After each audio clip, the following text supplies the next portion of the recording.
see you on a Wednesday. It's the Fast Lane on 101 ESPN with Jamie Rivers. I'm Anthony Stalter. Andrew Marshy Marsh here as well. No Carey Davis. Carey, if you listened to the show yesterday, Carey, he battled, man. He battled. He fought through it. He played injured.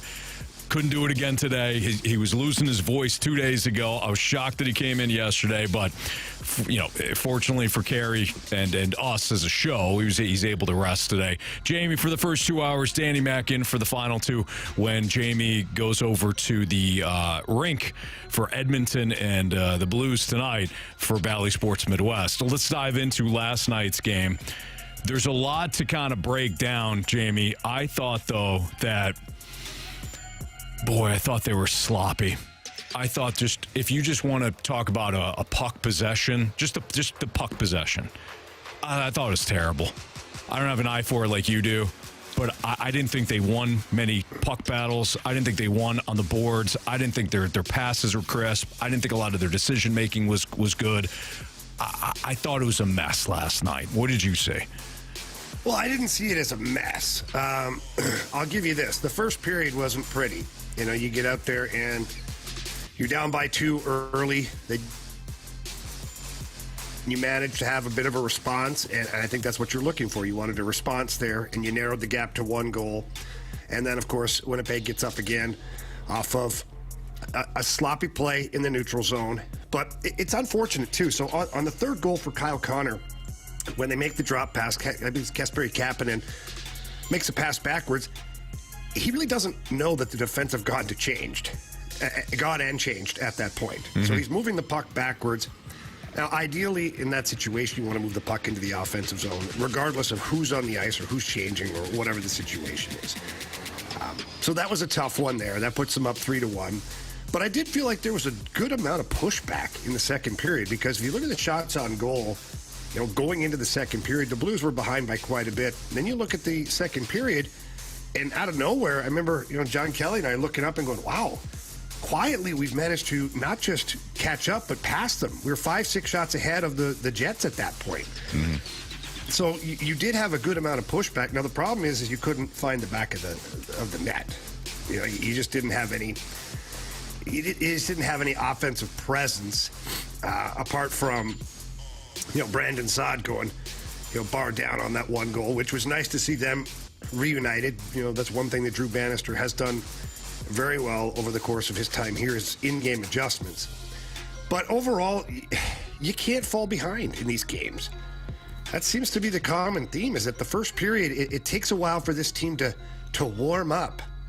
And if you look at the second periods over the last handful of games, they've all been, better than the first period. But quite honestly, it's unacceptable to not be ready to start the game in the right way. And last night, you didn't have Jordan Binnington in that, and I'm not pinning the blame on Joel Hofer by any means, because, man, he made some friggin' great saves to keep this team into it.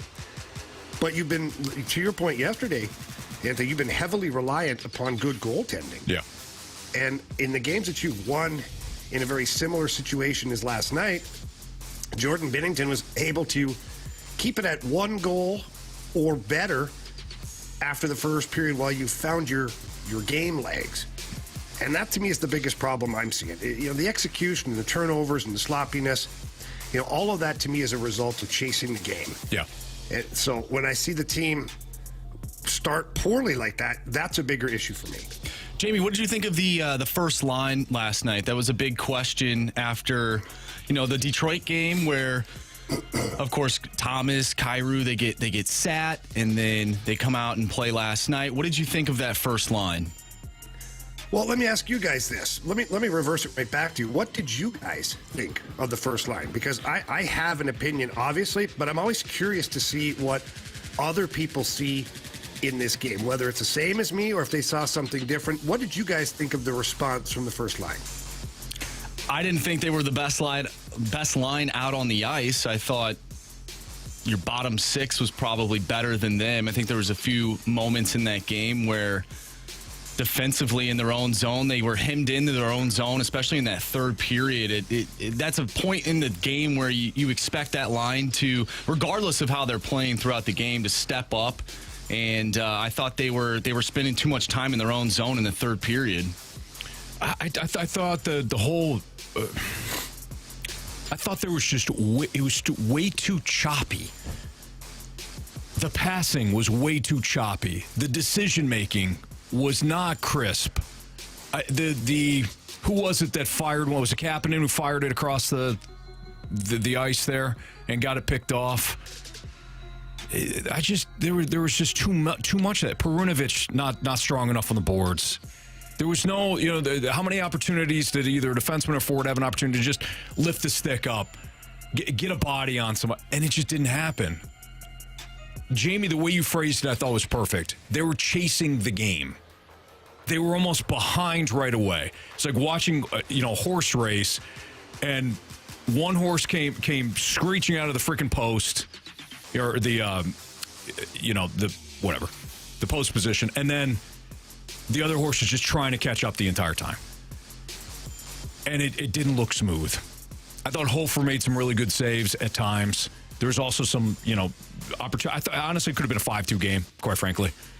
I mean, at one point blank off a turnover. They're playing like they're an average team or a below average team.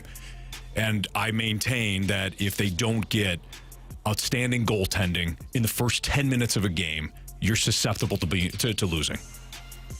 I don't know if I'm sure the players don't feel that way. I'm sure the players feel like they're ready to go. They're sharp. They're ready, but it just feels like they feed off the confidence of the goaltender.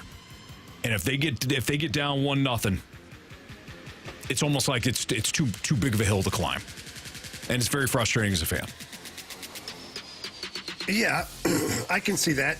Now, you're right in what you're saying, but when I watched the game last night, and in particular the Robert Thomas, Buchnevich, Kyrou line, it's one of the better games they've played recently. That was the most direct that they've played in I don't even know how long. They created 5 or 6 scoring chances before the end of the second period. Robert Thomas had 4 shots on net after 2 periods. Pavel Buchnevich obviously gets a goal out there, so they're producing offensively. Jordan Kyrou had a better game. So for me, am I going to anoint them as the best line in the game? No, but I wanted to see the response. That's the biggest thing, is what's the response? Is it drag your lower lip and be, woe is me? Or is it step up your game and try to do more? And I felt like they did that. Mm-hmm. Honestly, that's the most direct that line has played in a long time. It was very north-south.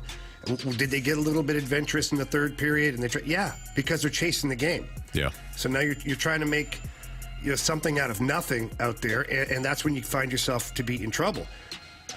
Last night I felt the fourth line had a great game. I thought Oscar Sundqvist, Nathan Walker, and Torpchenko were difference makers. Now, they don't have the offensive finish that some of your higher-end guys have, and it would be nice if they did, because I thought they controlled a lot of the play in the offensive zone and were really good on the forecheck. I liked the Braden Shen, Brandon Saad, and Jake Neighbors line. I thought they played a pretty solid game. Mm-hmm. But then it was a tough game for Kevin Hayes, for Kasperi Kapanen, and even Zach Bolduc. You're starting to see, and this isn't on the young man as far as Bolduc is concerned, but what I'm watching up there is I'm watching a hockey player that's thinking constantly. Thinking. Like, should I be here? Should I be there? It's almost like he's thinking so much of where he should be on the ice that he's not letting the horses run. Yeah. And that's part of his unique ability. That's why he got drafted. That's why he scored over 100 points playing junior hockey, is because he lets the horses run. Just go. And I think that there's been a lot of attention paid to his 200-foot game. Anthony, I've said this before. I have, and our listeners have heard me say it. I don't want him playing a 200-foot game. You're crippling players like that. Mm-hmm. When you need those stallions to go and score you goals, now they're worried about picking up the back door or stick on the ice and taking away the passing lane, which is fine. I get it, because that's what wins championships. But I'd like to see, Zach Bolduc be able to just kind of let loose and just go play a little bit. But that line struggled last night. It was a tough night for them, and I don't know if you're aware, Anthony, or if you guys have discussed it in the office, but there are some lineup changes for tonight. Kasperi Kapanen is coming out of the game, and Nicky Alexandrov will go in his spot, and on defense, Scott Perunovic is coming out, and Tyler Tucker will be inserted into the line. So I look at Scott Perunovich, and I see a very talented player that can walk the blue line with the best of them in the NHL. He's very evasive when he's got the puck, but in the defensive zone, he's got a lot of work to do. And last night, the fourth goal that really put them over the edge was a forecheck by Sean Monahan, and Perunovich goes into the corner, and you can tell that he's hearing some footsteps. And he kind of veers away from the puck and lets the opposition get the puck. And then about a second and a half after that, it's in the back of your net. Yep.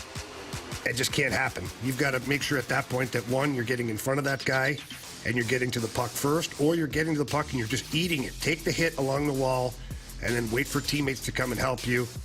But those are just little mistakes that are happening right now, and they're costing the Blues the game because it was still 3-2 at that point.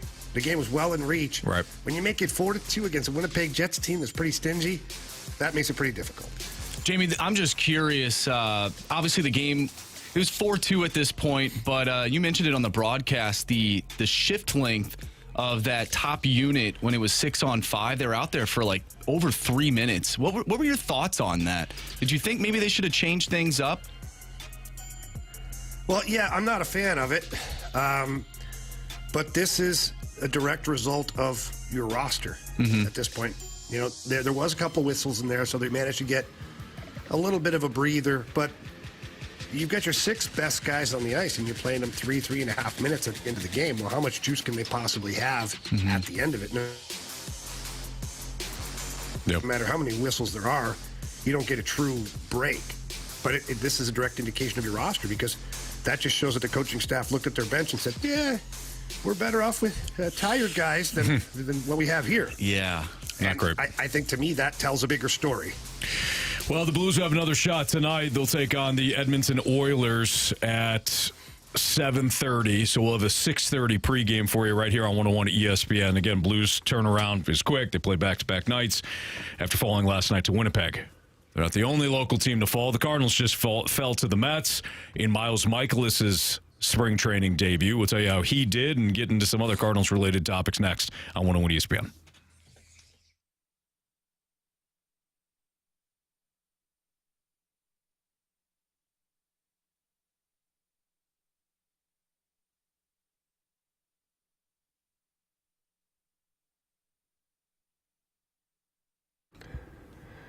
All right, St. Louis, let's get dirty with Dirt Cheap. They are the best in the business for all of your party needs.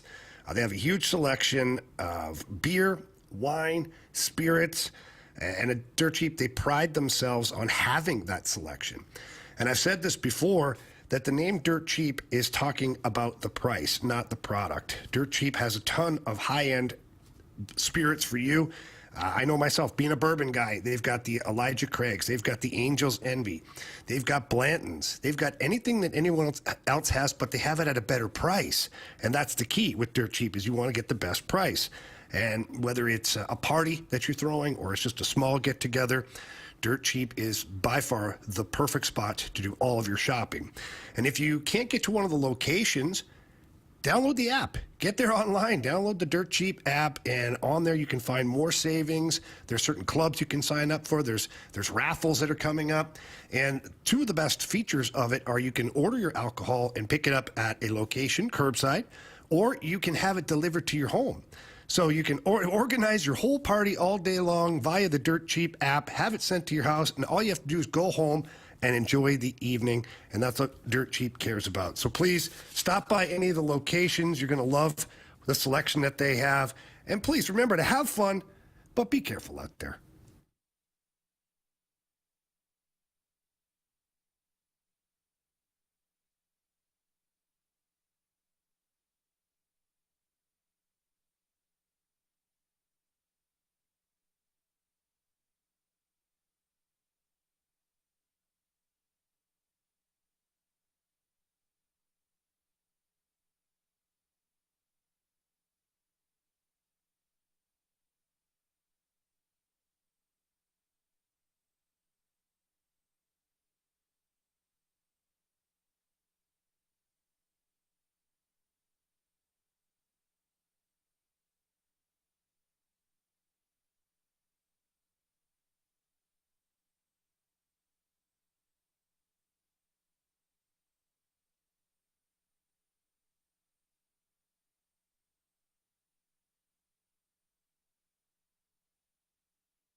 Cardinals lose today 3-0. They fall to the New York Mets in Miles Mikolas' spring training debut. He went 2 innings, allowed 2 hits, struck out 1, didn't walk any in a solid outing. Now, I didn't have an opportunity to focus in on Miles Mikolas and how he looked, so I'm just going off the box score. I'll be completely transparent with that. But, hey, 2 innings, 2 hits allowed, 1 strikeout, didn't walk anybody. Fantastic. Miles Mikolas, Jamie, as we know, is coming off an extreme up and down season. Horrible April, great May, horrible June, decent July. It was the roller coaster from hell for Miles Mikolas. It has kind of been like that for his career. When he first came to the Cardinals, his first season, excellent. Then when injuries started to take hold, the ups and downs started to come in. My question to you would be, what's your expectations for Miles Mikolas this year? It could be a stat projection. It could be just an expectation from the overall season. What's your expectation for him? What are you expecting? Well, if that's what I'm expecting or what I'm wanting, is it probably the same thing. I need Miles Mikolas to be what he was 2 years ago.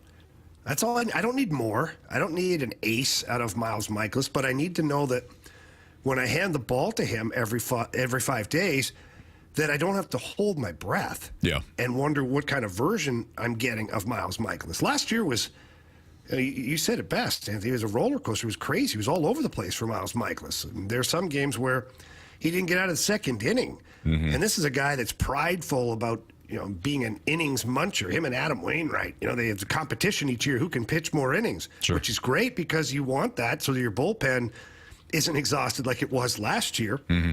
But I never knew what to expect last season. I need to feel like I know exactly what I'm getting from Miles Mikolas. If it's 5, 6 strong innings, I don't care about the strikeouts. I don't care about any of that. I got to see him get through 5 or 6 innings each start. Yeah. I know they're going to look different. I know that some days it'll be 2 runs given up.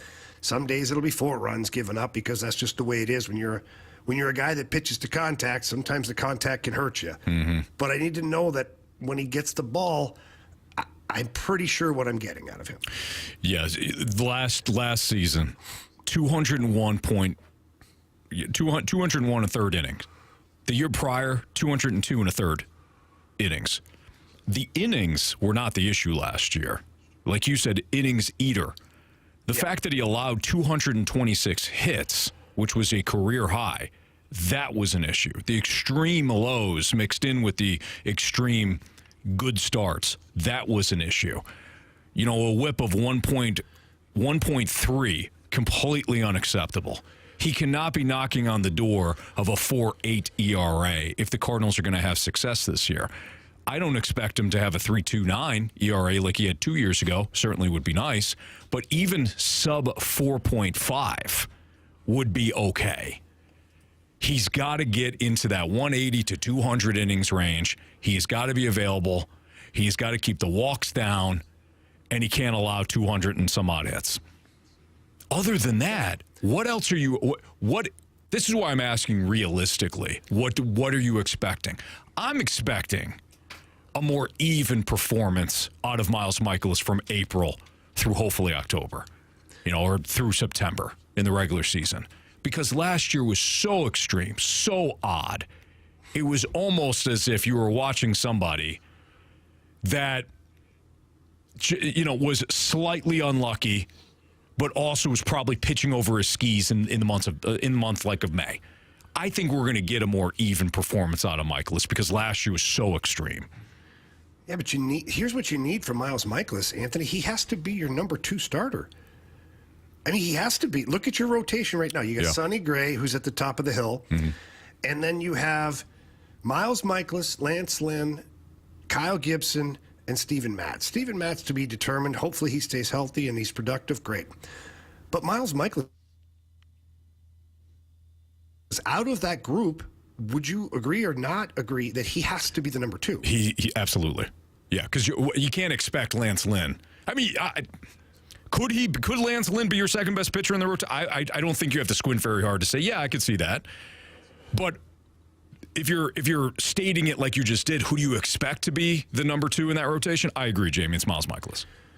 It has to be for me. And again, it'll be a pleasant surprise if Lance Lynn or Kyle Gibson or Steven Matz, if they're all right there hovering around the same numbers as Miles Mikolas. That's a good problem to have. But right now, because you didn't really get another high-end starter for your rotation, Miles Mikolas has to be your next man up after Sonny Gray. Yeah. And he will not be if the numbers match what they did last year. And that's when you're going to have a big problem, because now what do you do? Mm-hmm. You're going to have issues. Yeah, big ones. This all goes back to, I think it was the balloon party that was talking about, well, what if Sonny Gray gets hurt? What about the rotation now? Honestly, I know that Sonny Gray is your number 1. No matter who gets hurt, if somebody were to get injured or somebody has a horrible performance to the point where you have to remove them from the rotation, my answer is going to be the same to that. You better have developed one of these young guys. And I don't really care if it's Zach Thompson or Matthew Liberatore or one of the younger guys in Tink Hentz or Gordon Graceffo or Michael McGreevy or one of the guys that you got last year at the trade deadline.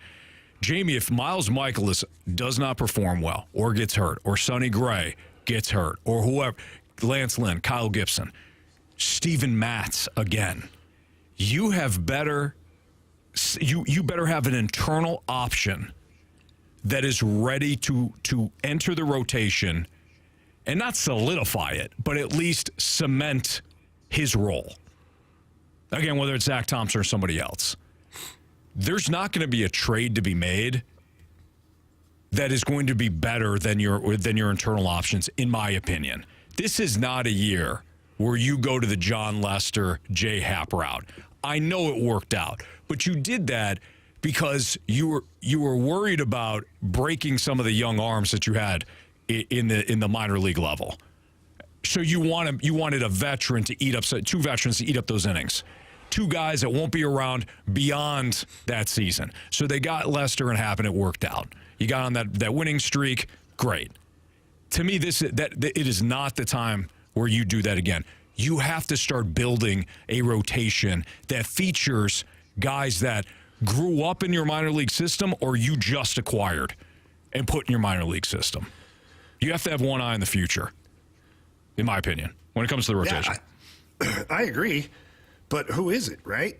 Like, I feel like we talk about these guys, but I feel like every year the gap stays the same. Like last year, I felt like we were talking about Graceffo and McGreevy and all these guys, but they're knocking at the door. Internal competition. Mm-hmm. Oh, boy. Matthew Liberatore. Like, where's his name at this point? I'm anxious to see, ultimately what they do with him. I see him as a bullpen arm, but, so I have to see progress from these young guys that you're talking about. Yeah. Like Graceffo, McGreevy, or Hentz, one of those 3 names has to be a conversation piece towards the end of spring training to where it's like problematic about what you're going to do with this player in a good way. Mm-hmm. Like, we don't really have room in the majors for them, but they're pitching too well to send them back down to AAA. Like, one of those guys has to be a topic of conversation come the end of spring training, sure, or you're in trouble again. That's Jamie Rivers. I'm Anthony Stalter. It's a Fast Lane on 101 ESPN. Jamie had noted that at the end of the first segment that the Blues are making changes to the lineup tonight. The question is why? We'll get into that next on 101 ESPN.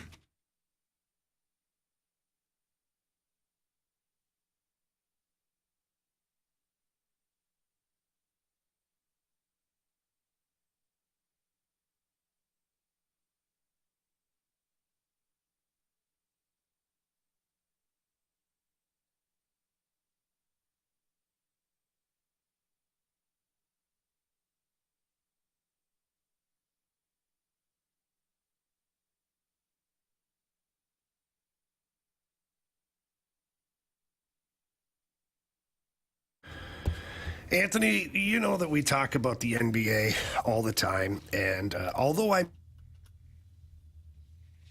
may not watch a lot of the games, I'm always in tune with what's going on because I'm using FanDuel, America's #1 sports book, and there's so many great plays every night, whether it's the games, whether it's the prop bets, doesn't matter. There's a lot of great options available for you.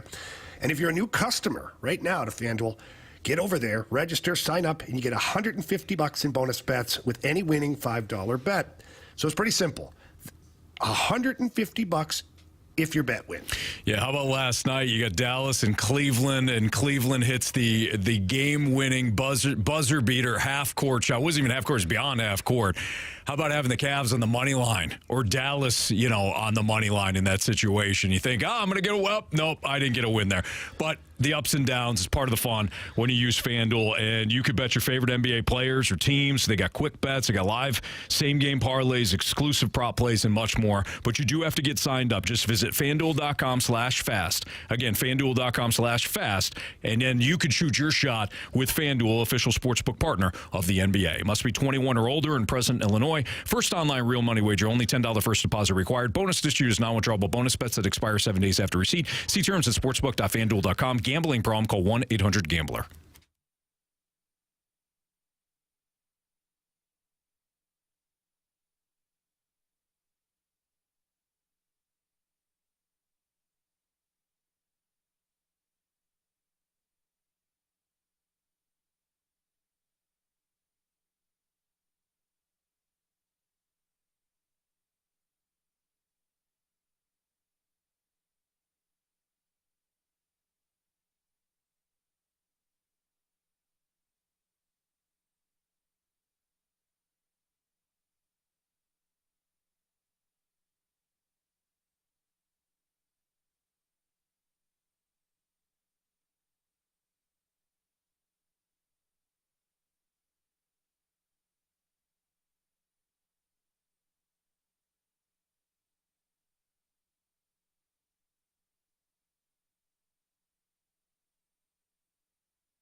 All right, fellas, listen up. I want to talk to you about mentality.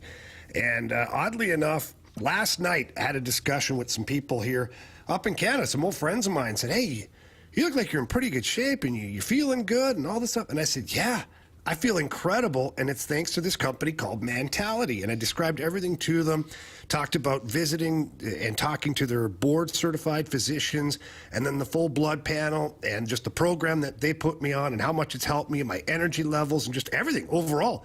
They were blown away.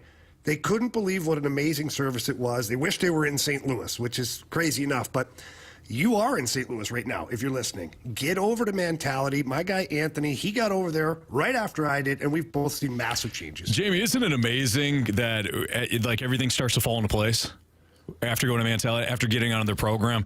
It's not just some secret pill. It's actually benefiting you from a health standpoint because it's dealing with something that you can't control. Low testosterone, right? You get older, the testosterone levels start to dip, then you start to experience the mood changes, the lack of energy. It's the focus and almost the drive. Hey, I don't feel like going to the gym today. And then all of a sudden you don't go, and it's many months or maybe it's years, and you've completely fallen off track. Well, Mentality helped Jamie and I get back on track. They raised our testosterone, focused in on the vitamin deficiencies that we had, and all of a sudden we started feeling good, which meant what? We're going to the gym, we're eating right, we're eating healthy, and we just overall feel great, and you will too. So visit Mentality, South County or Chesterfield location, or visit them at lowtusa.com, and don't forget to tell them that Jamie and Anthony sent you. It's Mentality.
101 ESPN Sports Center. I'm Andrew Marsh. It's time for a Sports Center update, driven by Johnny Londoff Chevrolet and Johnny Londoff Autoplex. The Blues lost last night to the Winnipeg Jets by a final score of 4-2. They'll be back in action tonight, taking on the Edmonton Oilers. Pregame starts at 6:30. Puck drop is at 7:30, and you can catch all the action right here on 101 ESPN. We'll talk with Jeremy Rutherford, our Blues insider from The Athletic, at 4:30, so stay tuned for that. Once again, Blues Jets tonight right here on 101 ESPN. Last night, City SC lost to Houston. The Houston Dynamo 1-0. City SC is now out of the CONCACAF Champions Cup. And we mentioned it in the last segment, but the Cardinals lost to the Mets today in spring training by a final of 3-0. Miles Mikolas with the start. If you missed that segment, make sure you go back to the podcast. You can go to the website, 101ESPN.com, or check out the free 101 mobile app. Just head to the podcast page. You'll find all of our interviews and full shows there, and it's all brought to you by Dobbs Tire and Auto Centers. The Blues have made some lineup changes for tonight's game. We're going to dive into that next, right here in the Fast Lane. I'm Andrew Marsh, and this Sports Center update is driven by Johnny Londoff. Find new roads and shop 24/7 at Londoff.com and LondoffAutoplex.com. Are you kidding me?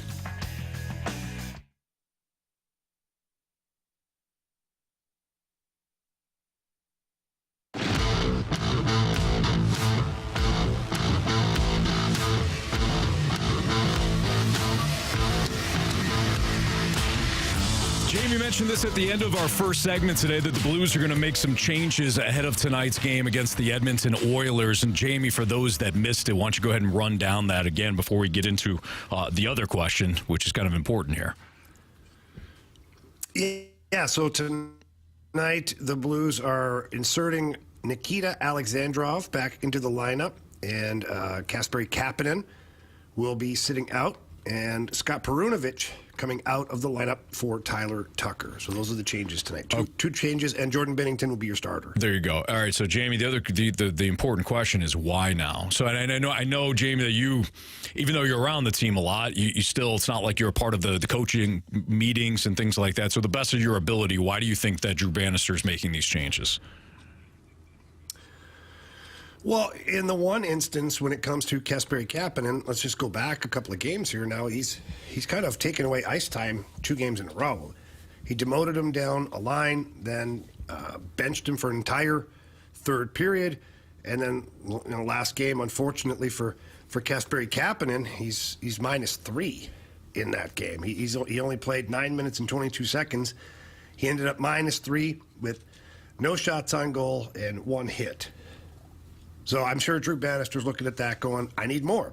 Yeah. And in fact, Drew Bannister did talk to the media earlier this morning, and he just said, Kasperi Kapanen is a talented player that can make a difference for our team, but right now he's just not. And the expectation is that you pull your weight, and if you don't, then there will be a lineup change. So for Kasperi Kapanen, he'll have a seat in the press box tonight. He'll be probably pretty prickly about it, which he should be. Any pro athlete that has to sit and watch his team play because of performance reasons should be prickly, and that's what I want, and he will be, and I think we're going to get a better version of Kasperi Kapanen, moving forward. I think he's just hit a little rut here, but he is a good player. He works hard. He's fast. He struggled offensively this year, which really I think has gotten into his head a little bit, and I think that there's times where he could create more offense, but he's choosing other things just because he's not confident right now. Yeah. So we'll see if they're able to build back that confidence for Kasperi Kapanen in their lineup. The Perunovich situation's kind of interesting, right? Because we've talked about Perunovich, and I don't know, you haven't done this. I think you have been very open and almost trying to provide perspective for fans that say, well, isn't Perunovich just a carbon copy of Krug? No, he's not. He's not. Maybe from like a size and athleticism standpoint, sure. But he's not. He's not Krug. And Krug has struggled too, right? Krug has his issues. But if we're just talking about like the Perunovich-Krug comparisons in a vacuum, they're not.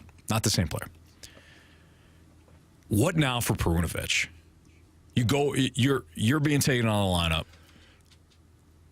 What do you think the Blues either need out of him or Bannister wants to see out of Perunovich to ensure that he starts to develop quickly here? I know he's a young player. I know he's had the injuries. But I almost feel with Perunovic similar to Dylan Carlson, where it's almost like things are starting to pass you by a little bit. What do you think they're trying to get out of him? Well, I think they want more consistency. And I think that the tough part for Scott Perunovic is because of the injuries, he's never really provided a runway for himself to really get a big number of games in under his belt to kind of see where he's at and where his development needs to go. Because it's so patchy as far as the games are concerned, you're always just kind of holding your breath, hoping that he's not hurting or that he's not injured, and then you're kind of just happy with what's provided because it's just a small sample size. I can't really push because he's only played 2 games here. We got to let him get back into a rhythm and things like that. And so and then for some reason there's another setback, another injury. So you start again right from square one, where you got to build him up again, let it kind of go. It's just tough for both the team and it's tough for the player under those circumstances. But the team ultimately needs Scott Perunovic to be able to drive the offense. And he does to a certain extent. Like, you watch him play, and when he gets the puck in the offensive zone, like, he almost always makes good plays. He makes good passes, tape to tape. When I say he's evasive, he protects the puck well, and he's elusive too, because he'll drop a shoulder, make a guy kind of bite, and then buys himself another 3-4 feet of ice, and then finds an open guy. So all of that is positives. Where he needs to improve is, one, directing pucks to the net. He doesn't shoot the puck nearly enough. I mean, not even close to even warrant a guy going out there to take away the shot lane. Mm-hmm. Like, no matter where he is on the ice, he's looking to pass. And if he's right in the middle of the ice, he'll find a pass down towards the wall to another player who's wide open. It's a great pass, but it produces nothing. Yeah. The best play in those moments are Scott Perunovic shooting the puck. And this is why Drew Bannister, he designated 2 guys to be in front. He wants Oscar Sundqvist or Jake Neighbors, whatever power play unit's out there, be right in front of the goalie. For this very reason, is to put pucks to the net. So I think he passes up too many shots. And then defensively, he's learning. And unfortunately, he's learning on the fly in a league that really guys shouldn't develop too much. There's always, you can put the finishing touches on it. But he's also developing and learning in a league that's really good with big guys. And this is where the size kind of hurts him a little bit, is in the defensive zone, he's not, he hasn't mastered yet the caginess of a veteran guy. So even although Torrey Krug's a smaller guy, one, he's built bigger. He's broader shoulders, bigger legs, bigger frame, so he can compete a little more physically with guys. But he also has experience in his back pocket, because Torrey Krug has been in the NHL for however many years now, and he's always been the same size. Yeah. So he's figured out over the years what he can and cannot do in order to defend properly. And usually that's when you can kind of polish up your game to not take shortcuts, but, figure out what works for you. Scott Perunovic hasn't had that luxury.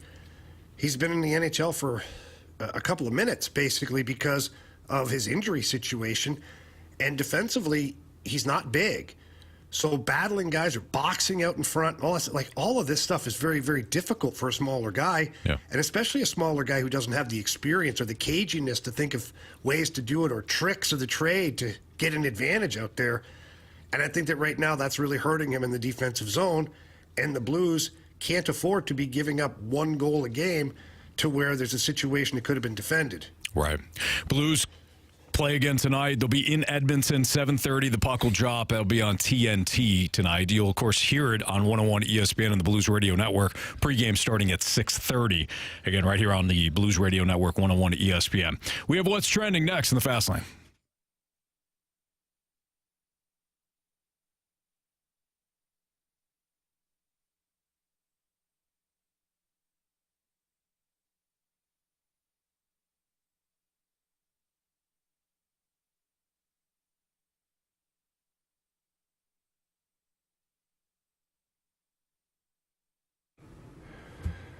My friends over at E&B Granite have got over 2 decades of family ownership and operation. I can tell you that E&B Granite is a trusted name in renovations in the St. Louis area, and especially when it comes to kitchens and bathrooms and your outdoor spaces. We see the evolution of the outdoor space that's happening right now. Everybody's got that outdoor living space that they love to hang out with friends and family. Get it done right. E&B Granite, they are the best in the business for remodeling your kitchens, your bathrooms, and now your outdoor spaces. They offer an extensive selection of custom countertops to custom cabinets and flooring that will cater to all tastes. And I can tell you that they do a fantastic job because I had them do my kitchen. And it was easy. I just went down to the showroom located at 6135 Manchester Avenue, walked in, told them that I really didn't know what I was looking to do. Sales representative was like, that's fine. Grab a seat. And we went over some options, and then I was able to check out their massive inventory of custom countertops in the back. And by the time I was done, we had it all figured out, and the technicians went in and they set up everything. They ripped out the old countertops, the old kitchen stuff, the cabinets, and E&B Granite installed everything brand new, and my kitchen is fantastic, and I know they do the best work around. So please take a moment and schedule an appointment. Give them a call at 314-645-9300. That's 314-645-9300, or you can always visit them at enbgranite.com.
It's time to find out what's going on in the sports world with What's Trending Now. Brought to you by Goodwill. Donate a car and get tickets to the St. Louis Cardinals.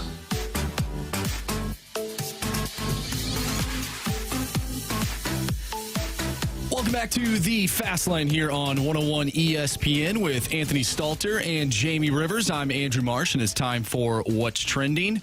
Gentlemen, City SC lost last night 1-0 to the Houston Dynamo. They are now out of the CONCACAF Champions Cup. They played 3 matches. They took down Houston in the first one 2-1. They tied with Salt Lake 1-1 and then lost yesterday 1-0. So only 2 goals were scored. 3 goals were scored in those 3 games. But now they're done to start off this second year. Just first kind of thoughts of what maybe you saw, and how do you think they'll fare in the regular season? Well, I think that's it. We pack it in. You know, we start trading off all our pieces. We sell, we tank. We want to get better draft picks. I mean, there's no hope for this team. I mean, what? We're 3 games in. Like, we're done here, right? Right. No? Yeah. Sorry. That was my hot take. I liked it. Yeah, no. I don't know what to make of this team yet. I don't know if I expected them to be CONCACAF champions or not, just this early in the season. I don't know. To me, it doesn't look like a team that is connected yet. And what I mean by that is last year when they played their press, that they call it, like they were on their game. Yeah. It was a very... I even connected. The chemistry was there. You could just tell that each player knew what the other one was doing and that they had a very clear idea of what the plan is. Mm-hmm. It's not that they don't now. It just doesn't look the same for me. Yeah. And, you know, you've got to generate more offensively, too. For my liking, you got to generate more offensively, at least more opportunities. You can't spend another season just relying on Roman Berkey to make the saves. I mean, literally, it's like the Blues and City SC kind of mimic each other to where it's Jordan Binnington or bust or Roman Berkey or bust for their team. And I think both scenarios are tough for teams to win consistently that way. So I think they're going to figure it out. I just think it's really early still. Well, the other factor, too, guys, is like they had that great season, that incredible inaugural season when they had all that success and all that momentum and all that excitement. Typically, expansion teams are horrible.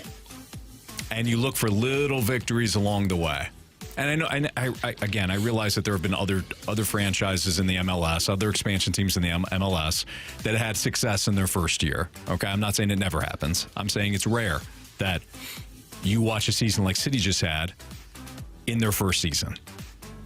You look for little wins typically along the way, and you try to build from there. Instead, they came out like a bat out of hell. And we're so excited, we should be, and we rallied around the team, and we had all these high... So the expectations start to change along the way. I don't think it's insane to look at them in their second year and say, okay, we might have to take a step back from our expectations and look at this as a second-tier team, which is exactly what it is. Not surprising that it's not going to be as smooth as it was a year ago. Guys, we're used to seeing Major League Baseball managers be ejected, right? It's nothing new. We see it a lot. However, last night in the NHL, Sheldon Keefe of the Maple Leafs, their head coach, was ejected against the Vegas Golden Knights. Now, Jamie, I saw this, and I couldn't help but think of you, and you've played under some intense head coaches in your playing days. Have you ever seen or been a part of a team where the head coach was ejected? And what is that like? Like, I feel like we don't see that a lot in the NHL. Yeah, you used to see it a little more often. Things have changed quite a bit now with each game being televised and streamed and, things that happen. Organizations certainly have discussions with their coaches to try and be on their best behavior as much as possible. But I remember coaches throwing things on the ice, throwing water bottles on the ice, picking up sticks, throwing them on the ice. And, Roger Nielsen put a white towel on the end of a hockey stick and waved it like he was waving the white flag, like he gives up. The referee's so bad, we give up. And so there are a lot of things that happen. And, even for me, I remember coaching in the minors and getting tossed out of a game one time. And it wasn't ideal, I can tell you that, because we were playing in this rink in Arizona, and there was no way to get to the bench. except for to go on the ice. So for me to be ejected from the game, I had to get off the bench and walk straight down the middle of the ice to the Zamboni doors. Like Corey Perry style. Way. I was spitting fire, to say the least. But, yeah, look, it happens every now and then. I don't know why it happened with Sheldon Keefe. I think that here's what I can tell you, what I hear out in the hockey world from outside sources from the Maple Leafs, is that he gets kind of whiny with the refs, and he just keeps going. And the refs, not that they don't respect him, but, they don't view him as a long-tenured NHL coach. So they're quick. They're quick to throw the extra 2 minutes at him. And last night, the official was really quick to throw him out of the game. Yep. So I don't know. Maybe he just was a lack of respect, or maybe it was just something that Sheldon Keefe said, because there are two words that when you put them together and you say this to the official, you are guaranteed to get tossed out of the game. What are they, Jamie? Yeah. No, we're not going to go there, Anthony. Right. Our listeners can use their imagination. All right, fair enough. It's kind of like watching a movie that all of a sudden ends, and it's up to you to interpret what the ending means. You have any in mind? I have one that comes to mind. What comes to mind for you? Like Shutter Island. Okay, yeah. You're like, whoa. Oh, did he? Did he figure it out? Did he figure it out? Inception's a great one. Mike Ryder just said Inception in my ear. Yep. Blair Witch Project. Sure. Yeah. Absolutely. Yep. You ever see it, Anthony? No. I have. Yeah. Oh, yeah. Yeah. I wasn't. The ending. I wasn't a fan. The ending was good. Like the way that they shot the ending. The whole movie actually kind of made me nauseous. Yeah. Almost like it was almost more annoying. I had, what do you call that? Motion sickness. Yes. I agree. Because of the way they filmed it. Yeah. But I was intrigued. I puked 3 times, but I bowed. I'm going to be sick. I'm going to still watch it, though. Good. They're going to show these witches. I know it. I gotta see it. Where are the witches? Where's that little girl in the corner? There he is. Guys, I found this to be interesting. Dan Graziano, senior NFL national reporter, came out on ESPN and was talking about how the NFLPA, they do this survey every year, and this is conducted from August to November, makes up, more than 1,700 players. They participate in this survey. And there's different varying things that go into the survey, not just based on like the team itself and like the roster, but like, there's the head coach, there's the ownership, like the training facilities, all these different things. And the Kansas City Chiefs, who just won their second Super Bowl in a row, they were graded the second lowest in the NFL, only ahead of the Washington Commanders on this annual report card based on these various categories. Do you find that to be surprising, or do you find that to be more interesting given that, and like I said, facilities, the ownership, how much they're willing to invest in players and whatnot? Does that shock you based on the results that we have seen on the field? Absolutely. Yeah, absolutely, dude. They do, because when you talk about winning 3 Super Bowls since 2019, you talk about like the culture, right? How the players, we just come to assume that the players are treated a certain way, the coaching staff treated a certain way, and that the Kansas City Chiefs are the model, or are supposed to be the model. So for the Chiefs to be ranked 31st, that's unacceptable. That's unacceptable. Jamie, I always go back to what you talk about with the Detroit Red Wings in the 2000s, the team that you played for. Yep. And Mike Ilitch, and the way that he approached every player and said, and I'm using your words, let me know what you need so that you don't come back to me later and tell me why we didn't win a championship. Tell me what you need. And Ilitch, right, he would provide whatever that may be within reason. Well, I mean, I asked him for a Rolls Royce, and I'm still waiting. Like I said, within reason. Yeah. Yeah. Apparently he didn't think I was valuable enough. Well, Jamie, maybe not a great investment at that point. Well, me or the car? The car. Jamie, maybe you'll get half of the car. Watch yourself. All right. Which half of the car would you like to have? I don't front. think about the front half. Yeah, I think the front. By the way, this is from the. I don't mind. I'll take the back seat, Anthony. This is from the article. It says Chiefs owner Clark Hunt ranked last out of 32 team owners. Those grades were based on what players perceived as willingness to invest in the team's facilities. The Chiefs ranked 26th in the food/cafeteria category, 31st in nutritionist/dietitian category. That's ridiculous. 31st in training room and 32nd in training staff. Yeah, that's ridiculous. And the Chiefs players, apparently they were promised after the 2022 season, Jamie, that the locker room would be renovated. It wasn't. According to the NFLPA, players were told their Super Bowl run extended the season so long that the team didn't have enough time in the offseason to make renovations. That's crap. You know, I mean, that was 2022. I agree. It's winning unacceptable. Super Bowls. But now someone's got to have a voice, right? The voice is Patrick Mahomes. Yeah. Patrick Mahomes just has to get out in front of it and say, "Hey, listen, guys, we need this fixed." Or I don't take another snap. Or I'm just going to start doing like behind the scenes videos, just shooting for my own social media and showing people how bad it is here. Yeah. And I'll make fun of the facilities. And what are you going to do? Cut me? Mm-hmm. No, you're not. Right. So fix it. Yep. Now, I would be curious to see where the Chiefs ranked when it comes to family members of the ownership family. Because there are a few family members that I think would be ranked pretty high. I would think so, too. Yeah.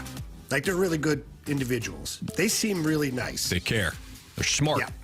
It's Fastline on 101 ESPN. That was what's trending. Are agents to blame for the current state of certain MLB free agents? That's next on 101 It's ESPN. the owners.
Despite Cody Bellinger coming off the free agent market last weekend, you still have Blake Snell, Jordan Montgomery, and Matt Chapman are free agents. Premium free agents that can absolutely help teams. Cardinals should sign all three of them. I agree with you, Jamie, but I don't think they will. Should we blame agents for the state of MLB free agency? Agents specifically like Scott Boras? I don't think so. I don't think, Jamie, you and I have talked about this. I don't think the reason, and I think Stephen A. Smith was the latest, and he's not the only one, to kind of throw out this notion that MLB owners or MLB GMs are just tired of dealing with agents like Scott Boras, so they're just not going to sign their clients. I don't think that. Could they be tired of dealing with him? Yeah. Is that the reason why Jordan Montgomery, Blake Snell, and Matt Chapman are free agents? Not in my opinion. I think it's Major League Baseball being so top-heavy that if these guys want to play for contenders, legit contenders, they may have to take less than what their market value indicates. Cody Bellinger is an example of this. Could he have gotten 5 years and, I don't know, $150 million from a team, another team? Probably. Would it be a contender? Probably not. I think Major League Baseball has gotten to the point where these players, most of them, want to play on the West Coast or want to play on the East Coast or want to play in a big market, want to play for a contender. It is narrowing their list of teams. And then you have 10 teams that aren't really trying, that don't spend, or they're trying, but they're the Rays, and they're not going to spend. The target for big free agents is a lot smaller than we think. That's my opinion as to why those three guys specifically remain free agents, not their agents. Just my thought. Yeah, so we might be speaking the same language here. I'm not sure. So hear me out. Is it Swahili? No. I gave that up. I'm on to a new one. Okay. Yeah. But always challenging nonetheless. Mm-hmm. No, but I do blame the agents. But hear me out. Okay. I blame the agents for not recognizing what the true market value is for their client and what their true talents are. And here's what has happened. Whether it's Scott Boras or agent X, Y, Z, it doesn't matter. But Jordan Montgomery, 2 seasons ago, he was fine. He was fine. He was so fine that the Yankees deemed him expendable because they didn't see him being a playoff pitcher in their rotation. Mm-hmm. So the Cardinals picked him up, and he pitched very well for the Cardinals. Closed out the season very well. Then the start of last season was a bit of a roller coaster. And now ultimately Jordan Montgomery ended up pitching fine for the Cardinals, but then he went on to pitch great after he got traded and won a championship. So if I'm out there and I'm a team right now, I have to be thinking, is Jordan Montgomery all of a sudden great? Or is Jordan Montgomery the guy that we saw for years with the Yankees and then for a season and a half with the Cardinals to where he's good? Mm-hmm.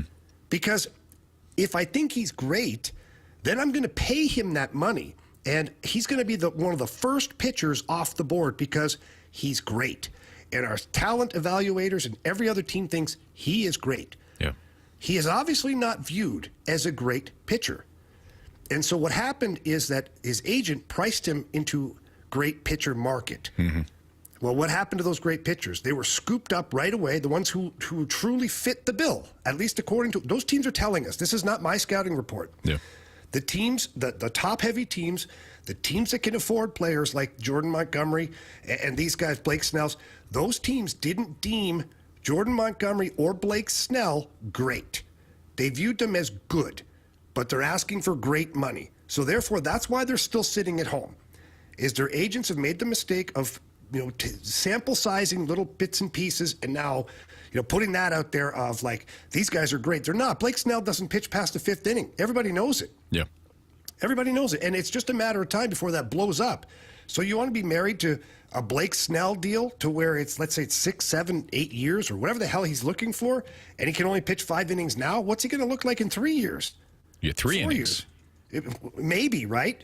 Like, so that's why I think the agents here and the players have made a huge mistake, is you have to recognize that the big portion of the league won't spend or can't spend the money you're looking for. And the teams that can don't deem you good enough for that amount of money.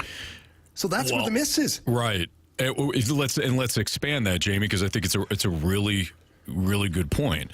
If you look at the league, and I'm going to pull up last year's standings, the Royals, the A's, the Nationals, the Marlins, the Reds, Pirates, and Brewers, the Diamondbacks, and the Rockies and the Rays are not going to spend.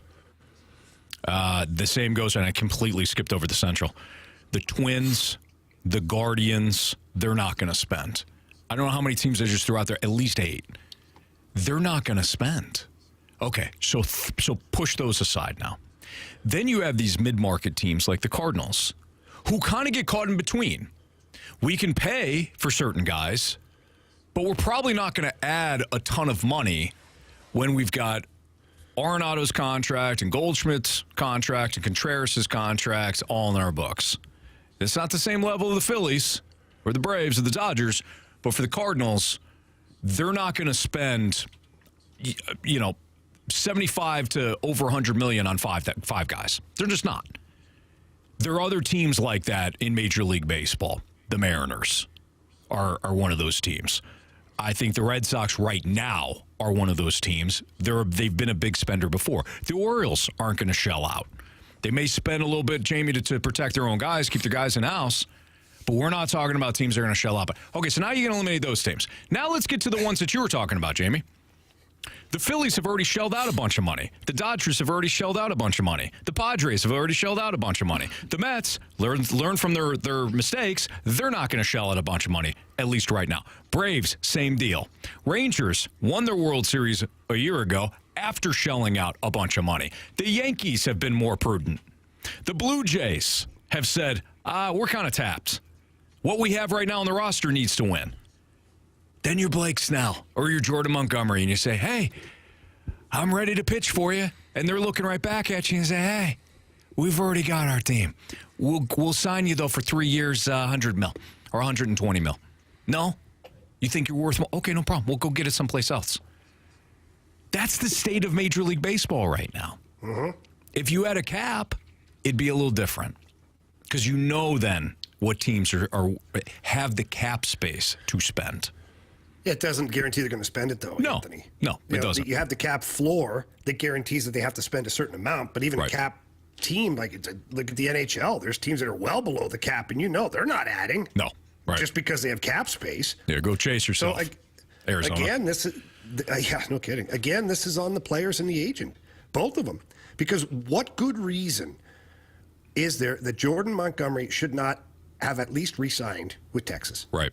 There's not one good reason. He was their number one pretty much there. He was pitching like their ace. He was their guy. I believe he got the ball in Game 1 of the World Series championship. Did he not? I believe he did. I don't know how it lined up with the ALCS. Doesn't matter, Anthony. Is it a fact or not? I don't know. Let me check it. Whatever the case, I'm not actually dying on that hill. I don't care if he got the ball in Game 1 or Game 2. He got one of them. My point is, he was there. Mm-hmm. So that marriage should have been automatic to where a week into it or a month into free agency, he goes back and says, you know what? I'd like to come back here and run it back with you guys. I'll take a little less, whatever. But the Rangers even said, yeah, we're good. Right. We're good. So, what is it that we don't know? And I'm not saying it's anything nefarious, like they're bad guys, because I don't believe they are. Mm-hmm. No, this isn't bad. I'm not bashing the guys. They've priced themselves out of their competitive market. Yeah. They priced themselves like Ohtani and Yamamoto and these guys that were available out there, yet they're not those guys. Right. So that's the problem. Game 2, by the way.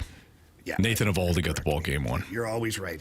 You asked if it was a fact. I didn't really ask. I said it's kind of irrelevant. You said, is it a fact or not? It's not a fact. I'm sorry, Jamie. And I said, I don't really care if it's Game 1 or Game 2. Okay. You just got to rub my nose in it. I'm sorry. You're the guy that 4 hours after the dog poops on the carpet, you take the nose and rub it in the poop because you think it's No, I'm not. Anthony's I don't the- even own a dog. Anthony's the type of guy that waits till you get home, Jamie, for you to clean. This is why. That's their kid. That's Jamie's kids. Oh. We established that last week. Jamie's kids would do that. It's a Fast Lane on 101 ESPN. Jamie Rivers, Anthony Stalter, Andrew Oh, yeah, they Marsh. stared at it, pointed at it, even guided me to the right spot. Yeah, let me show you here, Dad. This is what you need to clean Dad, up. look at that. It's over here. Yep. Mm-hmm.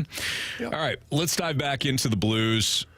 Frustrating game last night, to say the least.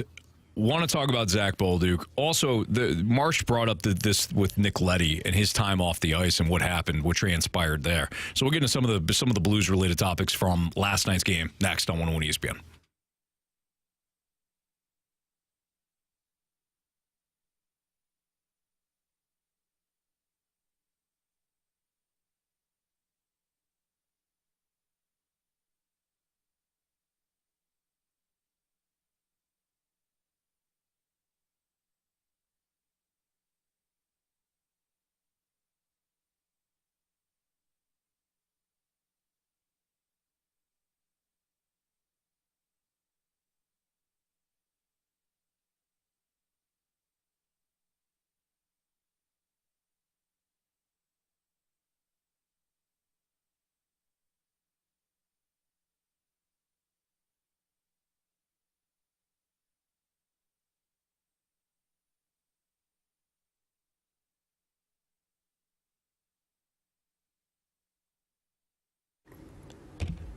Spring is right around the corner, and a lot of people are looking to sell their homes, but maybe you're just not sure of the price. Maybe you're not sure of the timing. Sometimes you're just not sure about options that are out there for you. A lot of people don't want to have a whole bunch of traffic through their home. They want a quick sale. This is why you call Gloria Lou. She is the best in the business. She's with Your Home Sold Guaranteed Realty.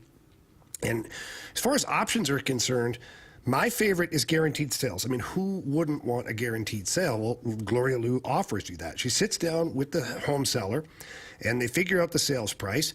They agree upon the sales price, and then she sells your home for that price, or she buys it herself, and she executes all that in handwriting so that it's a guarantee. And she's very confident that she's going to sell your home because she has so many people in her database, thousands of people that are going to be, driven to your listing, to your home. And that's when the sales happen. That's when the multiple offers happen. And hopefully that means more money for you in your pocket at the end of all of it. So please, don't wait another day. Call Gloria Lou. Tell her Jamie Rivers sent you in. Her number is 314-325-6888. That's 314-325-6888. Or you can always visit gloriahasthebuyers.com. Conditions do apply. Gloria and the seller must agree upon the sales price as well as the possession date.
about 10 minutes, we're going to do Prove Me Wrong, so you can start sending in your Prove Me Wrongs to the Air Comfort Service text line at 314-399-9646. Again, we're going to do Prove Me Wrong in about 10 minutes. The Blues lose last night to the Winnipeg Jets. Let's start on a positive note. Now, Jamie, you did highlight some of the things that maybe were lacking in Zach Bolduc's game, or the fact that he's kind of thinking through it, which is typical of young players. You know, they start to think more, and then the more experience they get, the more they trust their instincts and trust their eyes what they're seeing, and then those natural abilities can kind of come out more. But what have you seen thus far, even in a small sample size, out of Zach Bolduc? A tremendous amount of talent there. He's way faster than I thought he was, and boy, can he shoot the puck. Like, he can really shoot the puck. Look at last night. He got the puck there in the third period, and he dropped to a knee and took a quick one-timer, and like 4 feet in front of the blue paint, he put it up under the bar. He hit the crossbar. Yeah. It was unbelievable. Like, I would say that out of all of the Blues forwards, he probably has the best one-timer out of all of them right now, and that includes Robert Thomas, Jordan Kyrou, Pavel Buchnevich. It's a talent that's unique to the individual, and he can bring it. Mm-hmm. He's got great speed, but again, for me, and this is natural, so let's back it up a little bit. Zach Bolduc was a really good offensive player in the Quebec Major Junior League. And now, the different junior leagues have different things about them. And one thing that is not true, but is thought of for the Quebec Major Junior League is a lot of the forwards who are high-scoring guys, there's not a lot of defense in their game. And so to correct that, the Blues wanted to make sure that they don't just throw this guy into the NHL and let him run wild, and then you have a player that has no idea what defense is or a 200-foot game. Sure. So to correct that, they put him in the American Hockey League, started him in the third line, I believe, and Drew Bannister, who was his coach at the time, and the rest of the coaching staff really focusing on developing his 200-foot game because they're playing the long game with this one. And I think what you're seeing right now is a player that's very, very, very aware of having to play a 200-foot game in order to get his opportunity in the NHL. And you can see it. The wheels are turning constantly. Like, he's looking around the ice, he's shoulder checking, he's pointing at teammates, like wondering, like, should I be here, or I've got my spot, or yeah. And all of that is great. It shows me that there's an awareness from the player, there's a willingness from the player, and it just shows that he wants to be the best version of him as he can be. What I'm excited, though, for is moving forward, like, at the moment when, like, the shackles come off. Like that moment when Forrest Gump is running with those things on his legs and they bust off, and then he is running and he never stops. So that's the moment I'm looking for from Zach Bolduc, is where he just sheds the gear and is like, let's go. I'm confident that I can play defensive hockey, but I'm also really confident that I can bring it offensively for this team. And that'll take a while. And he's nervous right now, and he's trying to fit in, and he's trying to help the team win. The team isn't winning, and it's a tough spot for a young guy to be in. Jamie, do you think he does a good job away from the puck? I know you mentioned when he fired that shot off, and we saw that when he scored his first goal against Detroit. He's finding open ice and anticipating that puck coming from out of the corner. Is that something that he can build upon? Is that something that the coaching staff is, when you talk about going back and looking at the tape, is that something that they're pointing out, like, hey, we want you to keep doing this? I don't even think you talk to him about it, quite honestly, because I think those moments are where he's at his most natural, to where he's doing things that just come to him right away, instinctively. Like coming off the bench in Detroit and hustling, that's a smart hockey IQ move. Found the open ice, got it, and the moment he got that puck, he knew where he was going with it. Mm-hmm. No hesitation, no thought process. It was on the tape, off the tape. It was in the back of the net. And last night, same thing. He was in tight to the blue paint, kind of drifted off a little bit, just very naturally, instinctively found the quiet ice, got the puck and rang it off the bar. So if I'm the coaching staff, maybe I put 2 or 3 or 4 of those together when I'm having a video session with them, and maybe we're going over some defensive things. Maybe I cap it off by saying, hey, look at this, though. Look at these plays. This is the stuff we need from you. This is the stuff that you bring to the table. Great job finding quiet ice. Great job shooting the puck here. End your video meeting on a positive note. by identifying what he does well, but I just think he's doing it by just that's his natural ability. Jamie, last night, Nick Leddy gets hit in the face with a puck. That can never feel good. He was bleeding, went off. Then the Jets ended up scoring when he was off the ice. Is that something that we should look more into? Or is that just something that happenstance? He's out. He's off the ice, and they capitalize on that. What did you see from that moment? Yeah, I think we saw pretty quickly how valuable Nick Leddy is. When you lose Nick Leddy or Colton Parayko or Justin Falk or Torrey Krug right now, what are your options? That's what I looked right away. And Nick Leddy's had himself a very solid season for the Blues. He skates the puck so well. And the moment he came back, the very first shift, he got the puck and made an unbelievable stretch pass up the ice. The billiard play up off the wall to, I believe it was Braden Shen to get in, had a great scoring opportunity. He's a very valuable piece of this defense core. And if he's out for an extended period of time, you really don't have a replacement. That's the thing. People want to trade Nick Leddy. They want to trade Colton Parayko. You don't have a replacement for either of those guys just based on the fact that how well they skate and how well they break out the puck for your team. It's almost a clean breakout every single time. And if there's nobody open, they just carry it out of the zone. Mm-hmm. So I think you got a pretty good view of what life would be like without a guy like Nick Leddy. And it's not great just because you don't have that replacement. So I was glad that, he wasn't seriously injured. It sucked. He got some zippers in the mouth, and I don't think he lost any chiclets or any teeth just yet, but sometimes there's an aftermath. That happened to me one time. I got hit in the mouth, and 3 days later, 2 teeth fell out. Ooh. Yeah. What were you doing? And they just fell out? No, I was just eating, and then you start eating your own teeth. It was brutal. I'm not joking. I was eating, and it's then they collapsed inside, and then you're still chewing at the time. Then you're biting your own teeth, and you're spitting them out at the restaurant, and children are crying and women are puking. Not pretty. So you want to be a hockey player, huh? It's Fastlane on 101 ESPN. Prove me wrong next.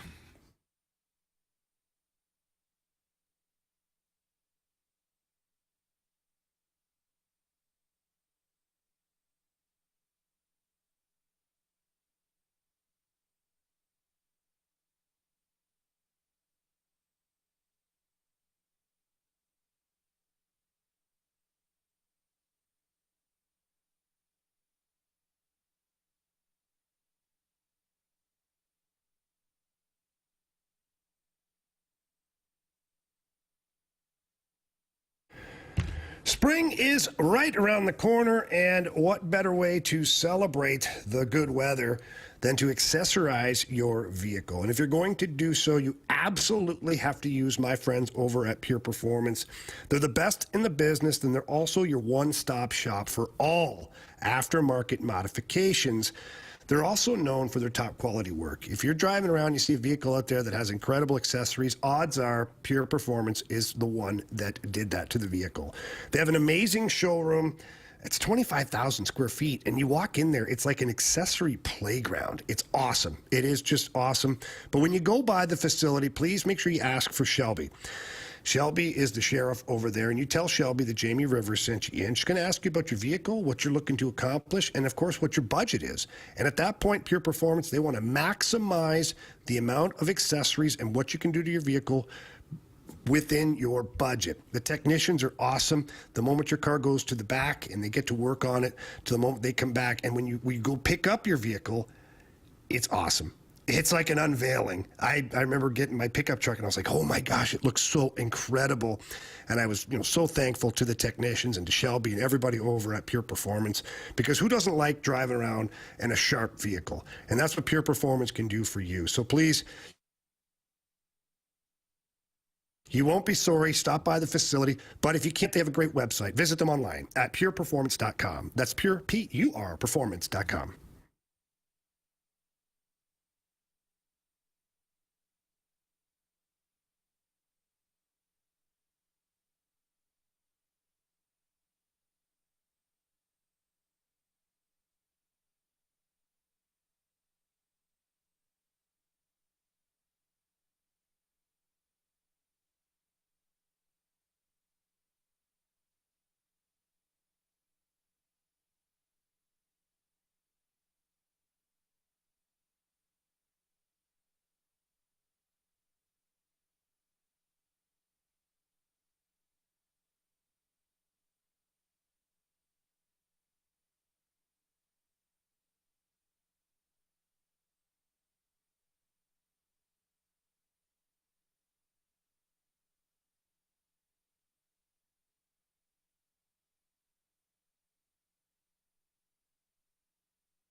101 ESPN Sports Center.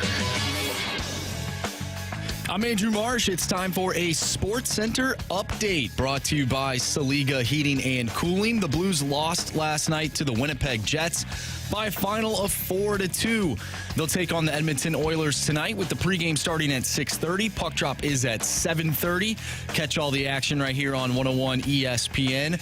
We'll talk with Jeremy Rutherford, our Blues insider from The Athletic, at 4:30, so stay tuned for that. Once again, Blues Oilers tonight on 101 ESPN. City SC lost last night to the Houston Dynamo 1-0. They are now out of the CONCACAF Champions Cup.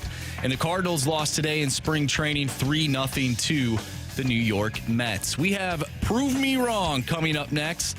So if you have a Prove Me Wrong statement you want to send our way, do so using the Air Comfort Service text line 314-399-9646. Prove Me Wrong coming up next. I'm Andrew Marsh, and this Sports Center update is brought to you by Saliga Heating and Cooling, an independent American Standard heating and air conditioning dealer.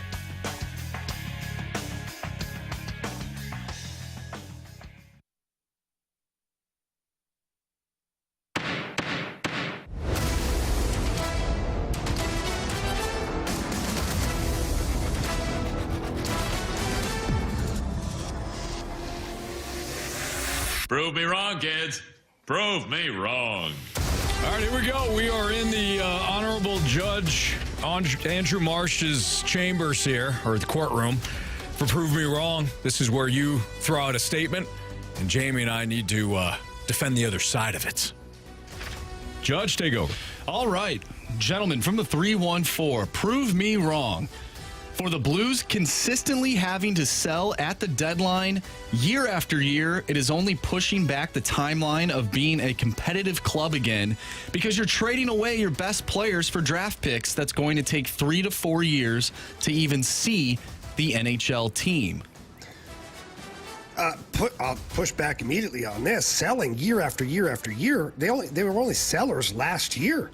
Before that, they were contenders. They were buying at the deadline. Let's go back to 2018. You were buying players at the deadline. 2019, you had the team that you liked, and you bought one last piece, which was Michael Del Zotto, to make sure you had the depth on the blue line. I don't remember a bunch of people leaving during that time. I don't remember a bunch of people leaving the following season. No.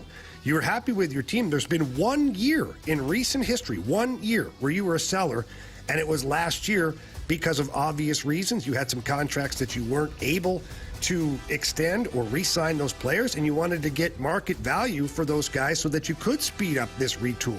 Quite honestly, I think the way they're doing it is speeding it up. You've already got Zach Bolduc playing NHL games. People are already talking about Jimmy Snuggerud maybe getting NHL games this year.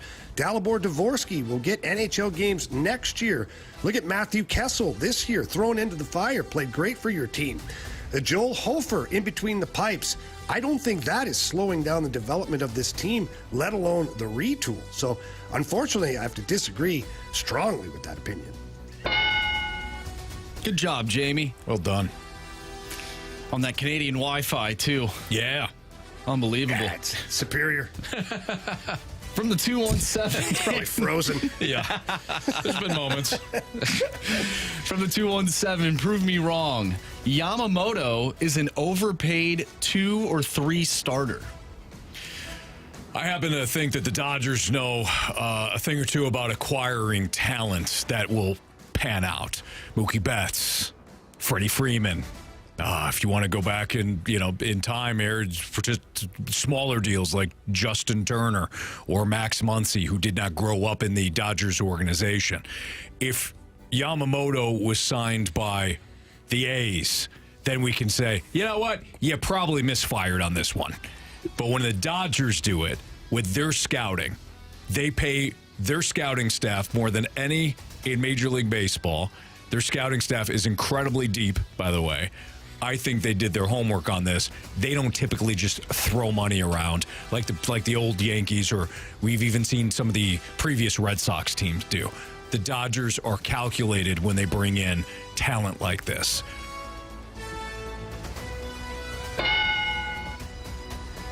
You're Nice. right. I hate that you're right, though. Me too, honestly. From the 314, prove me wrong. Jake Neighbors is more valuable than Jordan Kyrou. So hang on here. To prove you wrong that Jake Neighbors is more valuable than Jordan Kyrou. So, Anthony, you'll have to help me through this. I would have to argue that Kyrou's better than Neighbors, right? Correct. Is more valuable. Good luck, Anthony. Is more valuable.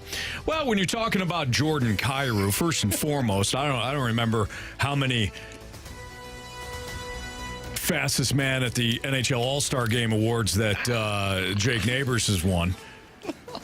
I don't remember Jake Neighbors getting a big contract, like an 8-for-8. I don't remember Jake Neighbors being a point per game player. We're getting better. You know?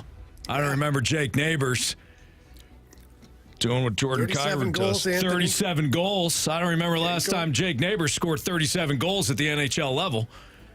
I know we're all piling on Jordan Kyrou. I know that my client here, you're surprised that he could lace up his skates, let alone score 37 goals. But it is a fact that he's done that. And those skates, by the way, did produce one of the biggest individual awards that you're ever going to see at the NHL level. Fastest man. No offense to Jake Neighbors, good player. But my client, Jordan Kyrou, deserves a lot more respect than what we have given him. Yeah, and Anthony, if I can piggyback Please. on that as your number one chair here with Yeah. the council, is that Jordan Kyrou has consistently produced 70-plus point seasons. And if you look at someone even like Braden Shen throughout his entire career, those numbers have been elusive even to a great player like that. So although Jake Neighbors is having a very good campaign for the Blues, he's going to be a 20-goal scorer. That's not 37. He might be a 30 or 40-point player. That's not 70-plus points. So although we love Jake Neighbors, and one day he'll probably wear the C for this franchise, we can't get mixed up here in our talent evaluation. We rest our case. You're not going to like this. But, yeah. Well done, Jamie. Way to go, co-counsel. The ceiling is much higher. Which it wasn't the case, though. The case was... No, I'm agreeing with you. And I'm agreeing with you. It didn't seem like that for a split second. And I with you, Judge. Okay. From the 636, here's a good one. Prove me wrong. John Mozeliak knows better than us. Oh, really? John Mozeliak knows better than us, huh? Did he not trade not one, but two aces for Marcelo Zuna, who couldn't find the wall, let alone catch the ball as he's going back to it? I'm sorry. Did we give up Sandy Alcantara and Zach Gallen in the same damn deal for Marcelo Zuna? Did we trade Randy Rosarina, the Babe Ruth of the playoffs for several years, for Matthew Liberatore, who we still don't know whether or not he can be a starter at this level? Huh? Did we sign some of the crap over the last couple of years? Did we sign even a good player, Wilson Contreras, not knowing that he could actually catch? I don't remember Jamie Rivers doing that, or Andrew Marsh doing that, or me doing that. Not great. No, not great indeed, Mo. You give us a shot, we'll find more GMs and president of baseball operations that are hammered, like Mo did the one time for Arenado. We'll find those GMs that are ham-sauced on some Woodford Reserve from dirt cheap. Let's get dirty out there to make deals, good deals, that Mo has passed on. Hear, hear. Judge, I rest my case. Anthony, that was fantastic. I mean, how can I argue with that? Nobody great. is. Everybody at home was doing their own prove me wrong on that one. Well, he's better than us. What the hell? Everybody wanted the ding on that one. Yeah. This Give us one, that ding. This one, yeah, for sure. From the 618, this one seems very, very specific, and it's definitely interesting. So I want to see what you guys come up with. From the 618, prove me wrong. Denver will cover the 7.5 spread tonight versus Sacramento. Oh, you mean the Sacramento Kings that have been outstanding as an underdog this year? You mean the Sacramento Kings that are 29, 27-1 against the spread overall and 18, 12-1 on the road this year? That Sacramento King team? Sacramento Kings that have played much better than anybody thought they would? That Kings team? 7.5's a lot, guys, in basketball. Sure is. 7.5's a lot. 7.5, a lot of us would appreciate a good 7.5. Well said. But not tonight. Actually, we'll take the 7.5 with the Kings. They're going to cover that easily. I like it. I like it a lot. And whoever texted that in, good luck, baby. All right, it's a Fast Lane on 101 ESPN. Let's get to keys to victory tonight and first goal of the game for the Blues and Oilers next on 101 ESPN.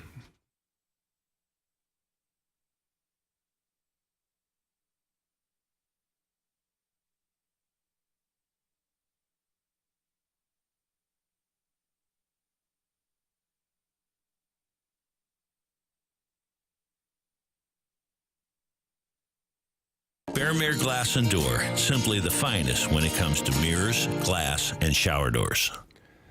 Fellas, are you currently out there using ED meds? Well, that's all right. Nobody cares. All that we care about is that you are ready come game time. But I do care that you're paying too much for those ED meds. The little blue pill, or now they got the gummies and all that stuff, it's just way overpriced. The Medicine Shop in St. Charles is your destination for cheap ED meds. They've got a generic called Sildenafil, and you can get that for less than $2 a pill with the Medicine Shop in St. Charles. Prescription, of course, is required, and the Medicine Shop is a fantastic pharmacy. They got great people over there. They're going to answer all of your questions. They're going to take care of anything that you've got, whether it's cold and flu, sinuses, allergies, you name it. They're going to make sure they point you in the right direction. And they also take care of you when you can't get to the pharmacy.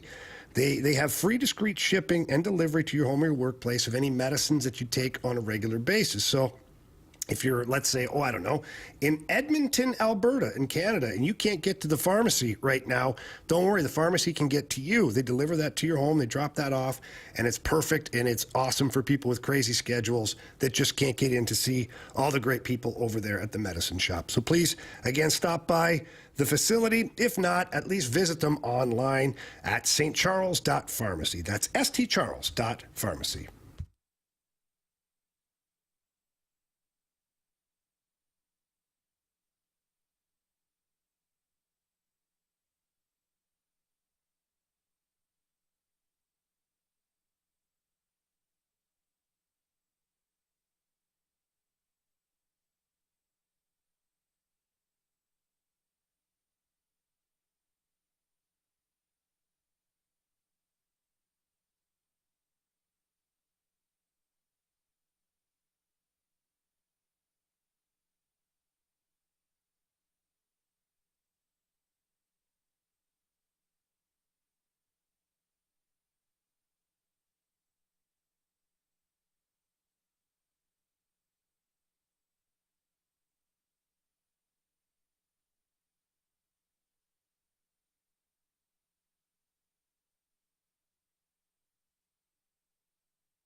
Tonight, the Blues and the Oilers will square off in Edmonton starting at 7:30. We'll have the pregame for you right here on 101 ESPN at 6:30.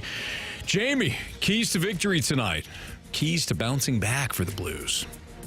Yeah, so some of these are going to be pretty obvious, and I think that a lot of the listeners could have the keys to the game tonight, too, is you got to have a much better first period. You have to be ready to go. So key one, better first period. Key two, be ready at puck drop. I mean, you have to start on time tonight if you're the Blues, because that Edmonton Oilers team, they remember not too long ago getting their butts handed to them in St. Louis and losing 6-3. And Connor McDavid, although he had a good game, he was ticked off after the game. He was hot under the collar, not happy. So I can guarantee you that he's going to be ready to go tonight. And the Oilers overall have been playing really well. So, you know, if you're the Blues, those are a couple of things you got to look at. One, puck management, limit turnovers. I mean, the Edmonton Oilers, if you turn the puck over at any of the blue lines or even at center ice, you're screwed. They're going to turn and burn. We saw how quickly they move up the ice. Stay out of the penalty box. Their power play is absolutely deadly. Evan Bouchard is playing really well on defense with them right now, along with Zach Hyman, who's a machine in front of the net, Leon Draisaitl, Connor McDavid. So many weapons available for the Oilers, and you just can't give them those opportunities. So those are just a small list of the keys to the game for the Blues, but I think, you know, ultimately Jordan Binnington here might be the biggest key to the game. You know, if Jordan Binnington can get some good defense in front of him tonight and limit the high danger opportunities, he can steal you a game, even if you're not at your best. But I would hope that this Blues team has a response. I know they can't be happy with the way things have gone here recently, and with guys being benched and then guys being healthy scratched and things like that happening. It feels like there's been a bit of a negative vibe around the way they've been playing. If I'm part of the team, I want to try and change that, and a big win over an Oilers team certainly helps you do that. What are you expecting tonight from Tyler Tucker? Now he's back in the lineup. Some physicality from him. Should we expect maybe a fight or just hard-nosed hockey in front of the net? Yeah, I would just like to see a limited amount of mistakes, quite honestly. And that's not a shot at Tyler Tucker. It's just, this is a really tough scenario for the kid. He hasn't played a lot recently, or at all for that matter. And you're being put in the lineup against an Oilers team that has last change here at home. So I can guarantee you that when Tyler Tucker hits the ice for faceoffs or certain situations, you're going to see McDavid, you're going to see Draisaitl, you're going to see the Oilers look to capitalize on that. So although I'd like him to play tough, I like him to play tough in the right situations. Don't go looking for it, because if you go looking for it and you're sniffing around to try and play tough and be Mr. Badass out there, the Oilers are going to eat you alive. And Corey Perry's going to get in his face and get him to take a dumb penalty and things like that. Like, just got to stay focused. And my advice for Tyler Tucker, just be, you know, take the play that's given to you and just make it quick. Make a quick play. Get the puck up the ice. If you don't see a play right away, get it up off the boards, get it out into the neutral zone. Let your guys go to work on their forecheck. Sounds like he just needs to clear the puck. There you go. It's a good point. That's what I heard. Jamie. Sure. Yeah. That's what I heard too, Marsh. That's all I heard. I heard high and hard, off the glass, no mistakes, clear the puck. None of those things, actually. He said, no, I just heard clear the puck. I said move the puck quickly. Find your options quickly. Exactly. Quickly clear the puck out of the zone. Yep. Yeah, because McDavid, Draisaitl, they're going to be in the zone, and you want to get the puck out of the zone because they can't score if they're in the zone. Correct. Or I'm sorry, they can't score if they're out of the zone. Yeah. They can definitely score if they're inside the zone. We knew what you meant, Marsh. Yeah, of course, guys. Good work, guys. Well said.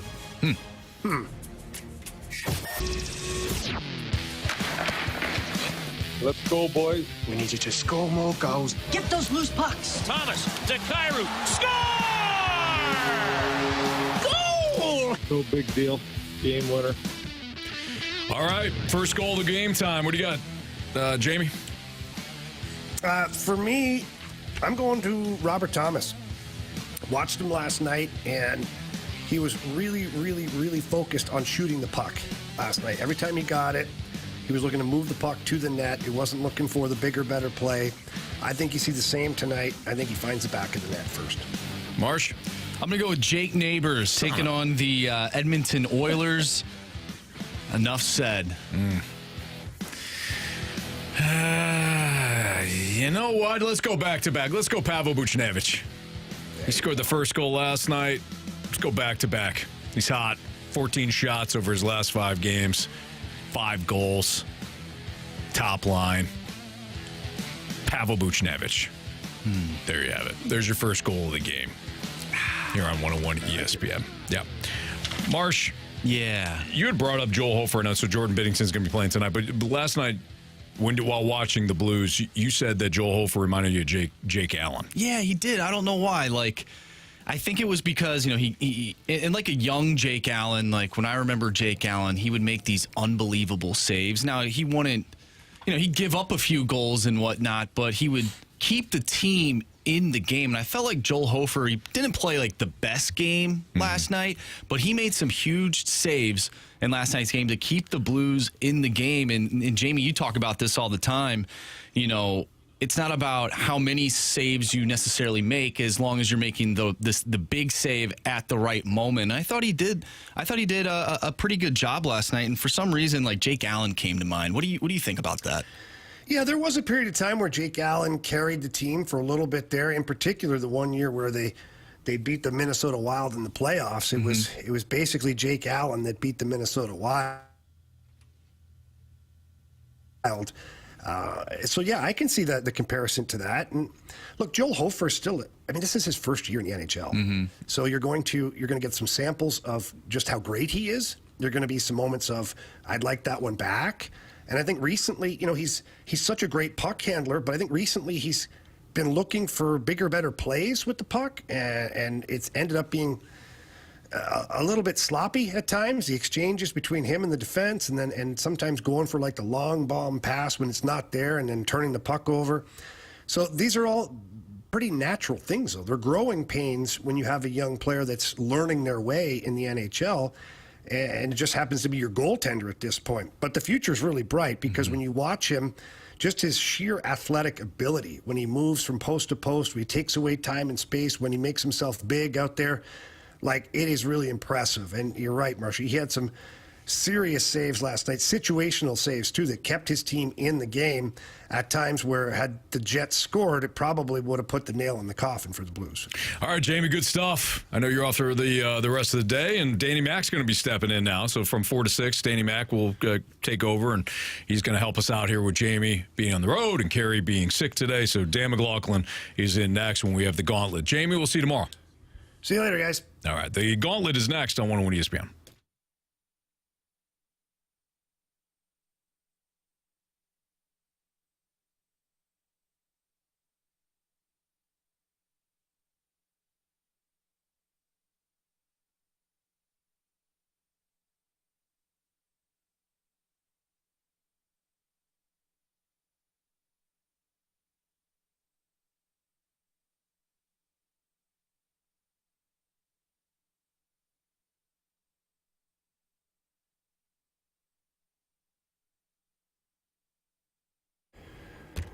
Are you looking to save money right now on your car insurance or your home insurance? Please pick up the phone and call Tracy Bibb and the Bibb Agency, because I'll tell you what, you're going to get that personal attention that you require. And nothing is more stressful, for me anyways, was not really understanding my insurance. Is just battling. You think that the lowest rate is the best rate available. It's the best thing. No, then sometimes you're short on proper coverage, and that's even scarier. And that's where Tracy Bibb and the Bibb Agency come in, is they make sure that you are protected. They make sure that your family members are protected. For me, with children that are driving now, they are protected with the right coverage, and that's all thanks to the Bibb Agency, not a 1-800 number that you call and you don't know who you're talking to. They don't know your situation, and maybe they don't even care. I don't know. But I know that the Bibb Agency does care. They treat you like you are part of their family, and that's why I choose them every single time, and you should too. And right now, get a free non-committal quote from Tracy Bibb, and just call her at 314-328-4260. That's 314-328-4260. It's no fib. You're in good hands with Tracy Bibb.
Four warriors, four categories, one challenger. Can you master the Gauntlet? The Gauntlet is powered by Master, your hometown source for business communications for more than 30 years. Visit mastor.com.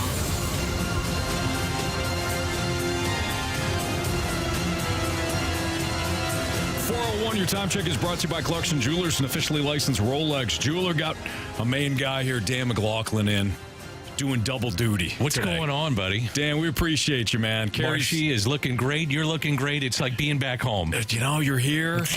You're ready to go. We appreciate you because, excuse me, Carey is sick. And that cough sounded a little... we're just... A little suspicious. No, I'm just getting choked up because you're here. You're back. I'm emotional too, buddy. It's good to see you, man. Great to be here. So Dan will be with us for the next 2 hours. And you're Dan every single day here in the opening drive. Yes, sir. On 101 ESPN. 7 to 10. 7 to 10. The opening drive. Randy Carricker, Brooke Grimsley, and of course our guy, Dan McLaughlin. You betcha. We welcome in Zach now into the Gauntlet. What's up, Zach? Not much. How's it going, guys? Doing good. First time in the Gauntlet? Yes, first time Gauntlet. I faced Randy 3 times. You faced Randy. How'd you do? First one, I lost first round. Second one, I lost 4-3 in the third round. And then the next one, I lost first round. So some L's there, but some wins too. I'm kind of nervous, though, the way that Zach was able to easily break that down. You know? Well, I embarrassed myself the last time for sure. I think I got 0 right. So. You know, Anthony, good point. That could have been over like a 10-year period. You know what I mean? Like, he broke that down. He's like, a 4-3 win. This second question was a soccer question. I wasn't prepared for it. I'm nervous now. I can tell you what I got wrong, though, is the flu question.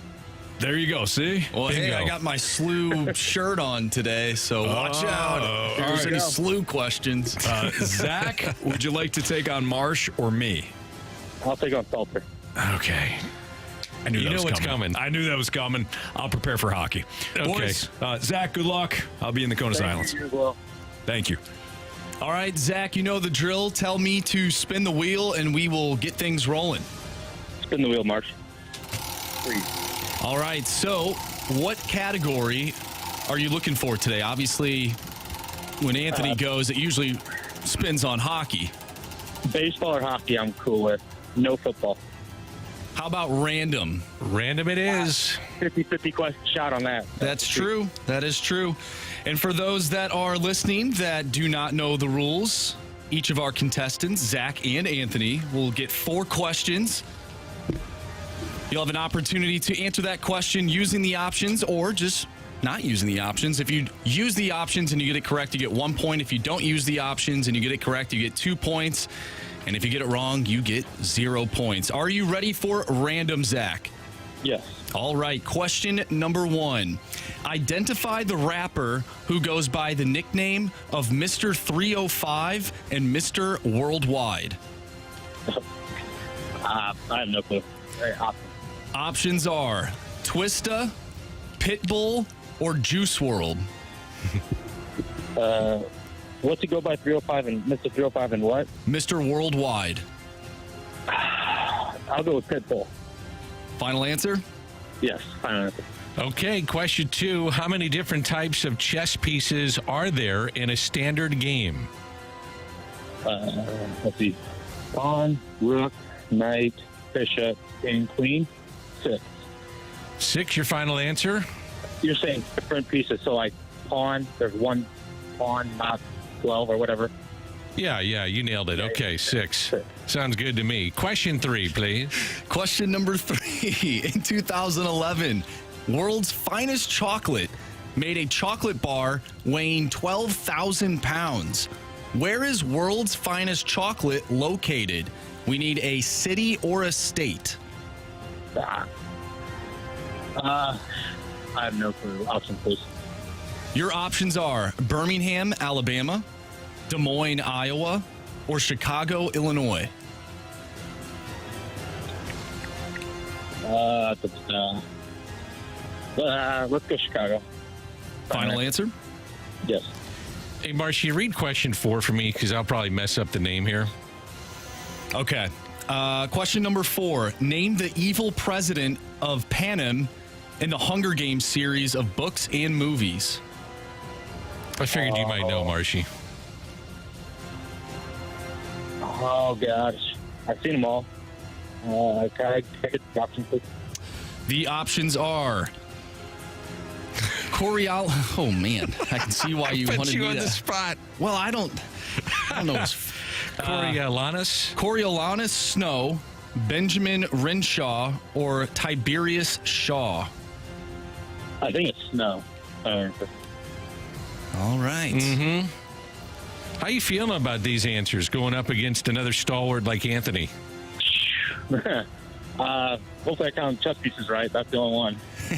I like what you did. I thought you put in a hard effort here. You got the puck deep, got in front. Mm-hmm. You played a hard game and a full 200 feet. And I'll tell you what, Anthony's going to have his hands full. No, that's all I do. That's why I love it. I love it. Dan, are you referring to hockey terms? Because I've first got hockey. No, but I was trying to lead you in that direction. Well, the only thing worse than hockey would be random. Well, you might have got random. Are you ready for random trivia, Anthony? No. All right. Well, either way, Dan, what does Anthony need to do? Grab a lunch pail. Pack a lunch pail. Pack a lunch pail. There we go. All right, question number 1, Anthony. Identify the rapper who goes by the nicknames of Mr. 305 and Mr. Worldwide. 305 area code would be Florida, I believe. He's from Florida. The only reason I know this is because my folks live down there. I'm going to need the options. Options are Twista, Pitbull, or Juice WRLD. I don't know the other two. I only know Pitbull, and I think Pitbull's from Florida, so I'll go with Pitbull. Final answer. Final answer. Question 2. How many different types of chess pieces are there in a standard game? How many different types of chess pieces are there in a standard game? How many different? You got a king, a queen, a rook, a knight. Yeah. What are the other? Rook, a knight. I want to say 5, but I think that's too few. I'm picturing him in my head. Oh, sure you are. You can see him plain as day. The horse, you got the little guy, you got the king, the queen. I think there's 6. I think there's 6 different types of chess pieces. I'll go with 6, final answer. Question 3, please. Question number 3 in 2011.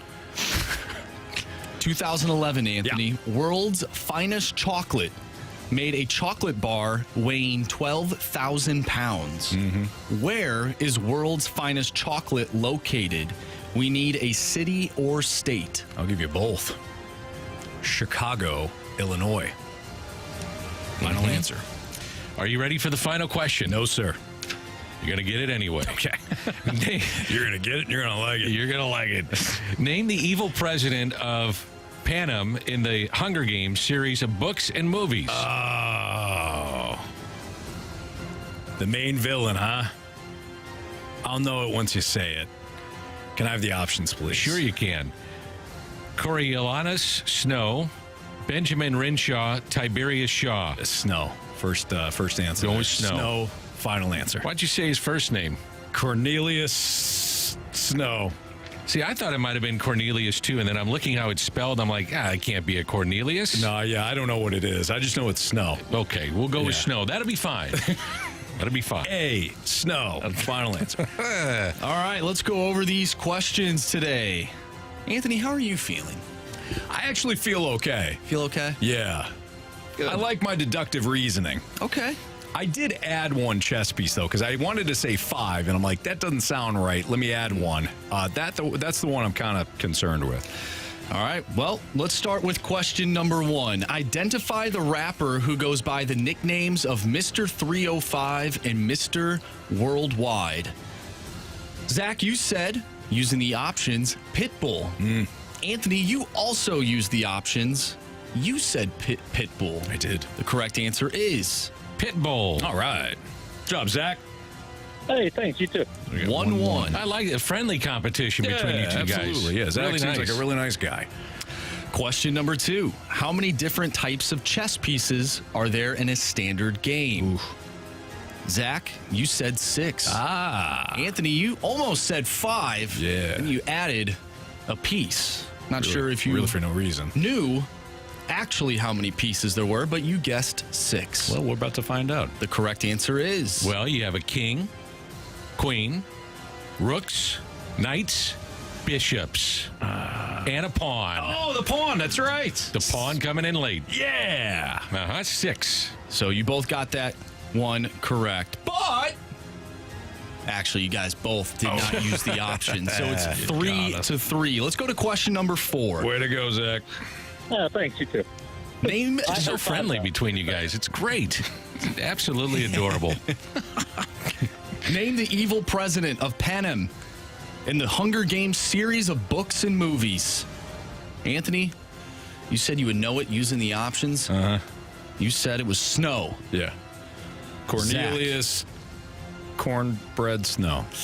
That's not his first name. Coriolanus. Coriolanus. That sounds right. People call him President Snow. Kind of rolled off the tongue. It did. Zach also said it was Snow. Zach, you and I are dead heat here. The answer is Snow. it is Snow. I'm used to the morning show now. I forgot. Yeah, okay. Usually other people are answering. We like to build up the drama. I got you. That's my fault. Sorry about that, Marshy. Did Zach use the options? He did use the options, Okay. Anthony. So we're still tied heading into that final question. In 2011, World's Finest Chocolate made a chocolate bar weighing 12,000 pounds. Where is World's Finest Chocolate located? We need a city or a state. Zach, you said Chicago, Illinois. Sweet Jesus. Anthony, you said Chicago, Illinois. Yeah. With no However- hesitation, too. However, Anthony did not use the options. Come So on, Birmingham. we do know, because Zach used the options, that Birmingham, Alabama is an option, as well as Des Moines, Iowa. Chicago, Illinois is an option. So, Zach, you want the answer to not be Chicago, Illinois. You want to be wrong. You want to be wrong on this I wanna be one. wrong. And if you are, we'll head to a walk-off.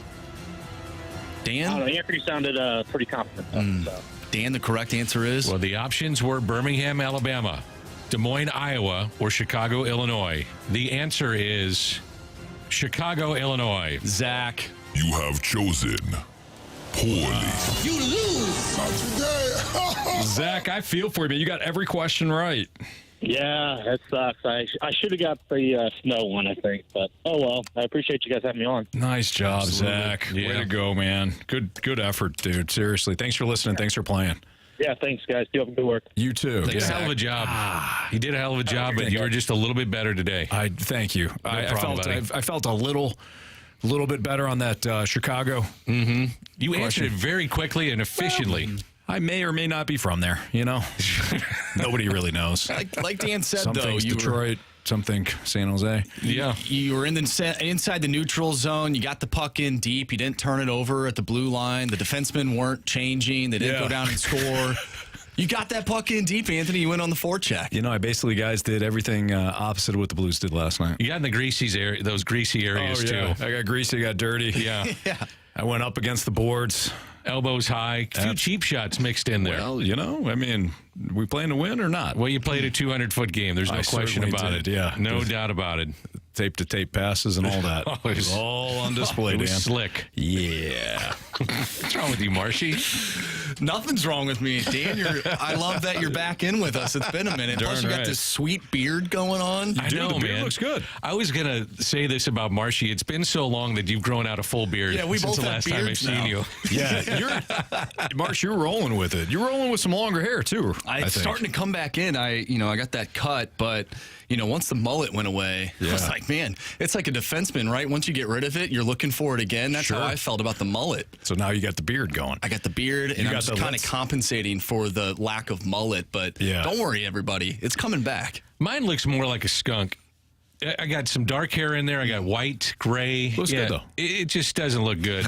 No, it does. It really doesn't. And you can say that. It's okay. No, it looks good. See, for me, like, I started to kind of trim it up again because I've got darker. Because I look like you. No. I got the dark, I got the gray. It's all mixed in. I'm like, we'll just kind of keep it a little shorter. Yeah. But, no, it looks good. You guys are tight with yours. It looks good. I think Marshy kind of looks like, what was the snowman, Cornelius the snowman? Yeah. You got that beard going a little bit. Gold! It goes. Cornelius. That's that one. That's what the was one. His name? We Cornelius Snow. We say it all the time because that's Paul Goldschmidt's drop. That's right. I was like, Marshy, it's been so long. You got a beard. Then again, I do too. It just doesn't look very good. No, Dan, you stop it. You stop it because you make me feel so happy when I come in here. By the way, Jeremy Rutherford, our Blues insider. Yukon Cornelius. That's what it is. Yukon Cornelius. Nice job there, Marsh. Jeremy Rutherford will join us in about 15 minutes or so. We'll talk a little Blues hockey with him. However, you guys didn't talk enough with Jamie. Let's bring on JR. Bring on JR. Blues making some changes to the lineup ahead of tonight's game against the Oilers. So we'll talk to him about that. But, Dan, one of the things I wanted to discuss with you is Dylan Carlson's immediate future with the Cardinals. Things have changed pretty quickly for him. Things change, Mox. You're the starting quarterback now. Yeah, exactly. And if you're Dylan Carlson, you're not the starting quarterback. But you're licking your chops at the opportunity. There you go. We'll talk about it next on 101 ESPN.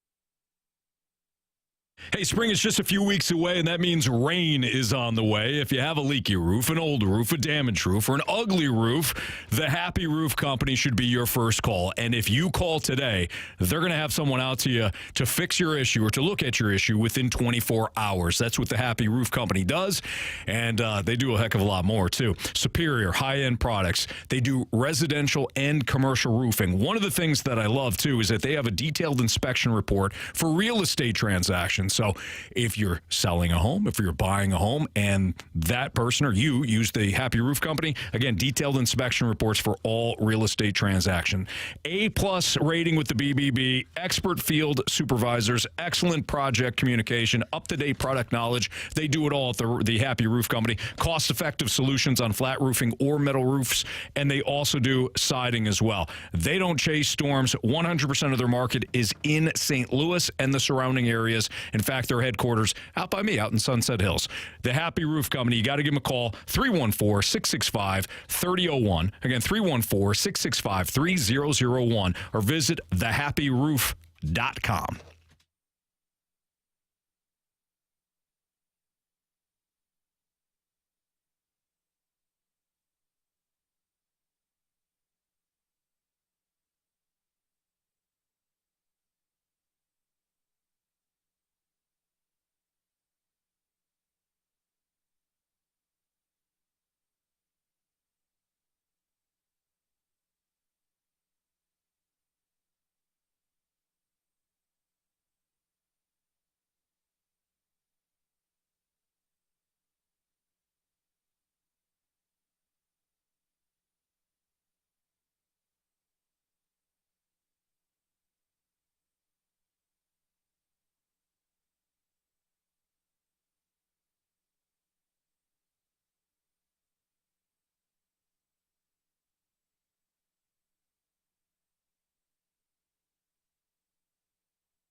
Dan McLaughlin filling in for Carey Davis. I'm Anthony Stalter. And Dan, I wanted to talk to you about Dylan Carlson because I feel like you get a good read on DC. Now, going into the season, if Tommy Edman's healthy, we know what the role is for Dylan Carlson. Sure. The fourth outfielder, right? But all of a sudden now, you've got an opportunity because of Tommy Edman's injury, and I don't think he's going to be ready for opening day. I think that's why they signed Brandon Crawford. Agreed. But Dan, Victor Scott now all of a sudden comes out of not nowhere because we saw him emerge last year in the minor leagues. But if Victor Scott is a thing, we'll just say, what do you think Dylan Carlson's immediate future is? I think right now he would be, if it started tomorrow, he's in your lineup, he's the everyday center fielder, and you give him a chance to run with it. Mm-hmm. I always have the adage that I used to never believe, and I still think this way, never believe what I see in spring training. Yeah. And I don't believe, especially when the rosters were expanded, never, in talking at late in the season, September, never believe what I saw then. Mm-hmm. Because you'd see all these guys come up and you're like, who the hell is that guy? Yeah. And he's getting a chance to play every day, and maybe he's going to get some pitcher that probably should be a AAA or maybe high AA, a high-end AA pitcher, I should say. I just never believed it. Now, the one thing, though, I'll say about Victor Scott is that he has an element of his game that doesn't go into a slump, and that's his legs and his speed. And if he just wows them in spring and forces his way onto a roster, I could see it happening, but, man, he'd have to hit 500 and steal 10 bases, play incredible defense, and to the point they say, we can't keep this guy down. Right. I don't see that happening. So I look at it, we started this by talking about Dylan Carlson. To me, he begins the season as the everyday center fielder, and I've always felt that if you are a really good team, and I felt this way for 2 years, and you and I have talked about this, that if you're a really good team, Dylan Carlson is a fourth outfielder. If you're a lesser team, he's a starter on a lesser team. Yeah. My mind can be changed as we go forward. Maybe he's been dealing with health issues and gets better from one side of the plate or the other, but right now his immediate future would be, hey, man, you're the starter, and you want more playing time? Go take it. Right. Let this be your motivation to go get it. And I got no problem with that. Doesn't sound like you have any problem with that. Dan, I completely agree. Dylan Carlson almost feels like things are passing him by. A little bit. Lars Nootbaar had his opportunity in the second half a couple of years ago, took it and ran with it. Yep. Jordan Walker in spring training last year, same situation with Victor Scott. Hey, you want to roll? Force us to keep you. And they did. Then he went down to Memphis, but he came back up. Now you've got Tommy Edman playing in center fields because he had an opportunity due to injuries to who? Guys like Dylan Carlson. And Tommy Edman took the advantage and ran with it. Brendan Donovan, spring training 2 years ago, took advantage of it. So to your point, what you just said about Dylan Carlson, the door is now open for you again, DC, who I like. I would love to see Dylan Carlson. He's a great kid. Man the center field. He's young. I'm not like giving up on him. But at some point, you got to be healthy, you have to be available, and you have to take advantage of the opportunity. Yeah, you brought up a name that I was just thinking about that took advantage of spring training. And like you said, Brendan Donovan a couple of years ago really opened up some eyes to where, like, hey, man, this guy can play. He's worked on his game in the offseason. We saw signs of it the year before in the minor leagues. The other one that comes to mind that did that was Lars Nootbaar. Yeah. So Lars Nootbaar made a few spot appearances in spring training of, I can't remember the year, but it's 2 years ago, I guess. And all of a sudden, they had a need. The Cardinals are playing in 2021 or 2022 in Detroit, and they call up this guy, Lars Nootbaar. And you're like, your mind goes, man, I remember seeing him in spring training, but nothing really stood out. What happened was he was playing on the back fields, and so guys were taking like extra BP and doing different things, and in the quote-unquote live games and all that kind of stuff when guys needed extra work on the mound, they said he was flying all over the place. He caught the eye of the Major League staff. Well, if you want to catch the eye of a Major League staff, I think one of the best ways to do it, number one, is to always hustle, and, this guy never takes a play off. That's easy. But when you have the speed of Victor Scott, and look at his numbers, too. It's not just some guy slapping the ball around. His numbers have improved everywhere he's gone. Man, that can make an impression.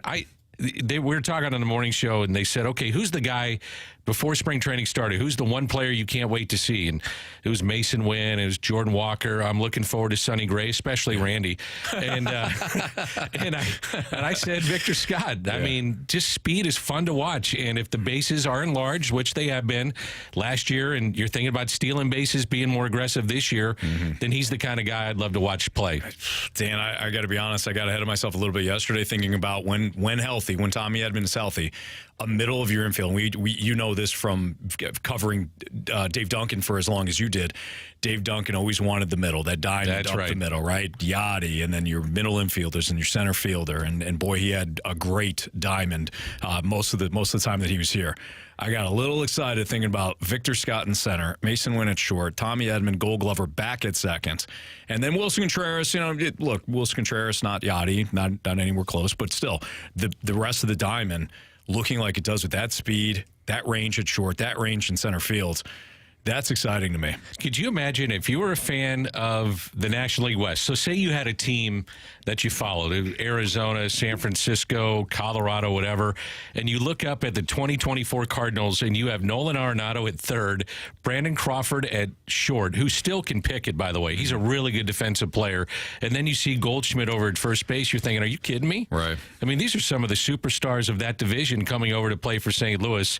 That's true. That's true. I didn't think about that. I mean, these guys were the players of that division in baseball. Yeah.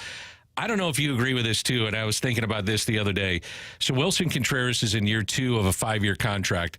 By the end of year 5, will we be worried about how he receives the baseball? No, because Ivan Herrera will be the starter. If he's not the starter, though, let's just play devil's advocate.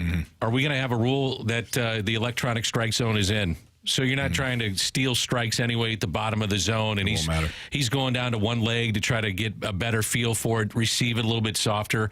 I don't know if we're even worried about that at the end of this deal. Yeah, we might not be. It might just the catcher position might turn into an offensive position. Yeah, not that it's not important to command a pitching staff and oversee a pitching staff. How good is this infield in 2013, 2014 of Paul Goldschmidt, studs, Nolan Arenado, and Crawford at short, Matt Carpenter at second base, Brandon Crawford at short, perennial all-stars. Absolutely. And unfortunately, it's 10 years later. So I don't always. I didn't feel that Carpenter was always the straw that stirred the drink offensively. The leadoff. I thought this was one of the better leadoff. I don't think he was that great defensively. No, he was fine. Yeah, he didn't wow me. You thought he was the second? Yeah, you thought he was a good defensive second baseman. You put him at second base. I'm also thinking of the lineup too. You weren't thinking it was Joe Morgan. No, I didn't think John Miller and Joe Morgan. I never said Joe Morgan on the Gauntlet. I got away from it this time. I think it's Joe Morgan. For those who don't remember, in the summer I was filling in and I got a little sidetracked on my phone, and they were waiting for me to give the answer in a question, and I said it too early. I just said Joe Morgan. Stalt's jaw dropped to the floor, and I looked over at Marshy. He was shaking his head like, "What's wrong with this guy?" Well, it's funny. I think we're on question 3. You read off question 1. I think it was we were doing a giveaway. Oh, that's what it was. Yeah. Who was the color analyst for Sunday Night Baseball with John Miller? And Dan just goes, Joe Morgan. And there goes our trivia question. Thanks, Dan. Jeremy Rutherford will join us next. We'll talk about the Blues lineup changes ahead of tonight's Edmonton game next on 101 ESPN.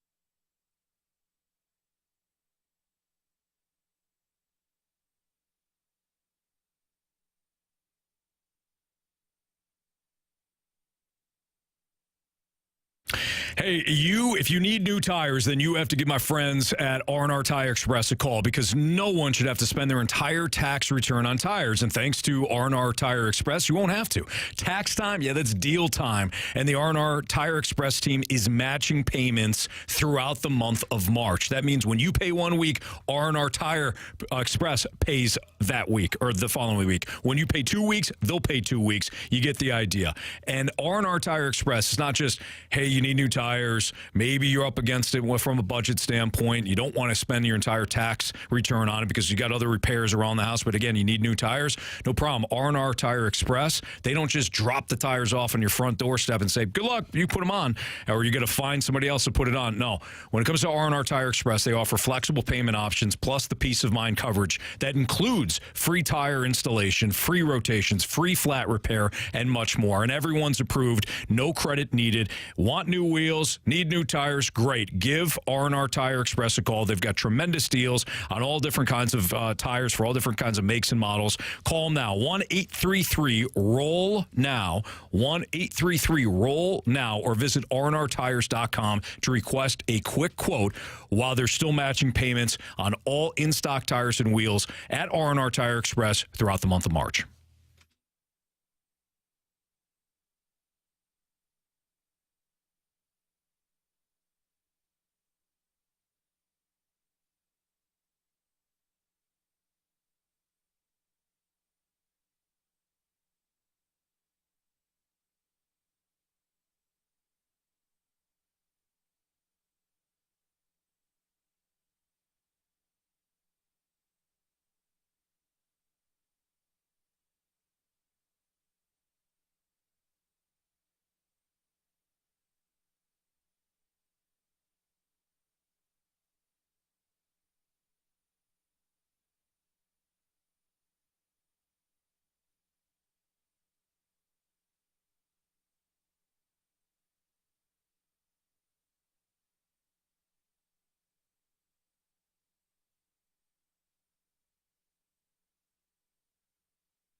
I'm Andrew Marsh. It's time for a SportsCenter update. Driven by Johnny Londoff Chevrolet and Johnny Londoff Autoplex, the Blues take on the Edmonton Oilers tonight, looking to rebound after a loss last night to the Winnipeg Jets, 4-2 the final. Pregame tonight starts at 6:30. Puck drop is at 7:30. You can catch all the action right here on 101 ESPN. We are about to be joined by our insider from The Athletic, Jeremy Rutherford. We'll talk about last night's loss. We'll talk about tonight's game as well as the Blues look to shut down Connor McDavid and Leon Draisaitl. We'll get into all the Blues topics coming up next right here in the Fast Lane. I'm Andrew Marsh, and this SportsCenter update is driven by Johnny Londoff. Find new roads and shop 24/7 at Londoff.com and LondoffAutoplex.com. Are you kidding me?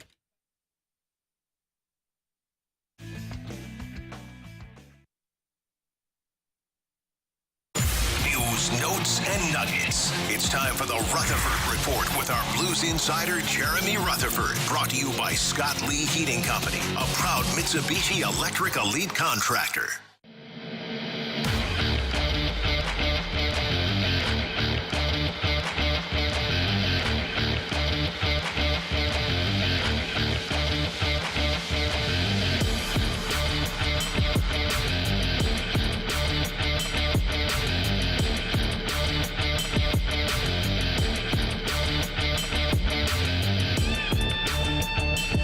Tonight, the Blues will take on the Oilers in Edmonton. Pregame starting at 6:30 right here on 101 ESPN, the Blues Radio Network. That's us. We'll have the game for you, too. Our guy, Jeremy Rutherford, joins us via the 101 ESPN Celebrity Line. And JR sent me a text earlier this morning that got me smiling. JR, go ahead and tell us what you sent. Well, we've told the story a few times over the years about Chris Duncan and him asking me when the Blues were set to play the Buffalo Sabres about the Buffalo Buffaloes. That's what he called them. Mm-hmm. And Anthony, I texted you today. I'll tell the story is I was at a local Panera Bread company, and I was typing a story, and it included the sentence, the Buffalo Sabres, and it rolled off my fingers, unintentional. The Buffalo Buffaloes rolled off my fingers onto the computer. I love it. It's just, our good buddy Chris Duncan, he lives on, man. So again, it brought a smile to my face that just happened naturally for you.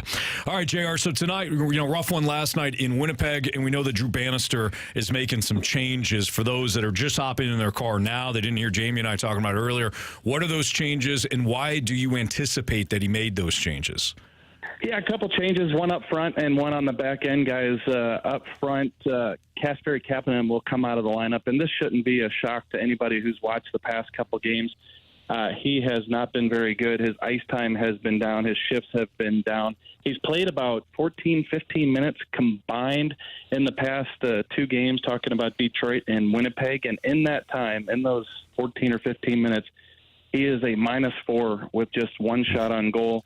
You guys talked about the play last night. Riv made a point that he doesn't know that D is potentially changing, but still he needs to get that puck deep.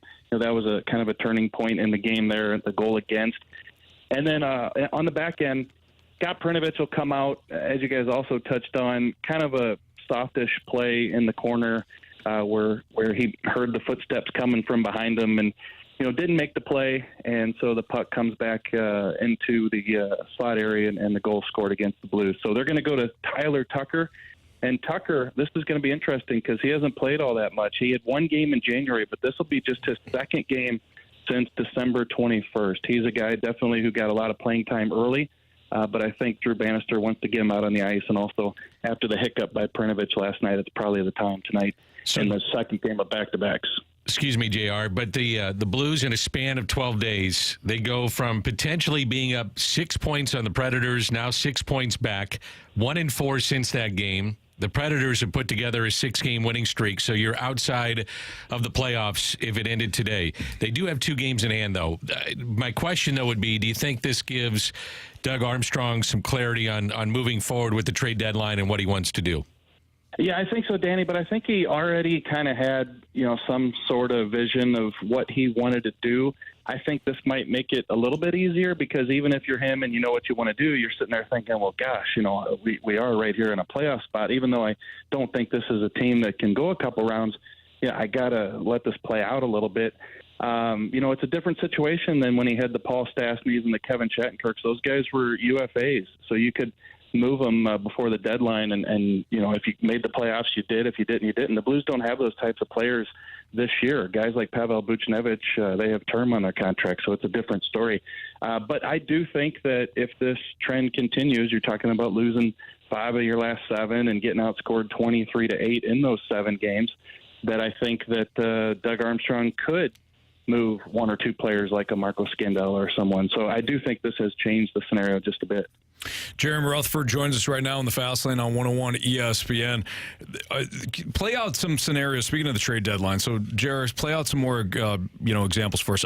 If the Blues do, and they've avoided some of the long losing streaks, but if they do have a longer losing streak, do you think that they could become more aggressive when it comes to selling, or do you think that Doug Armstrong, like you just said, he's made up his mind no matter what?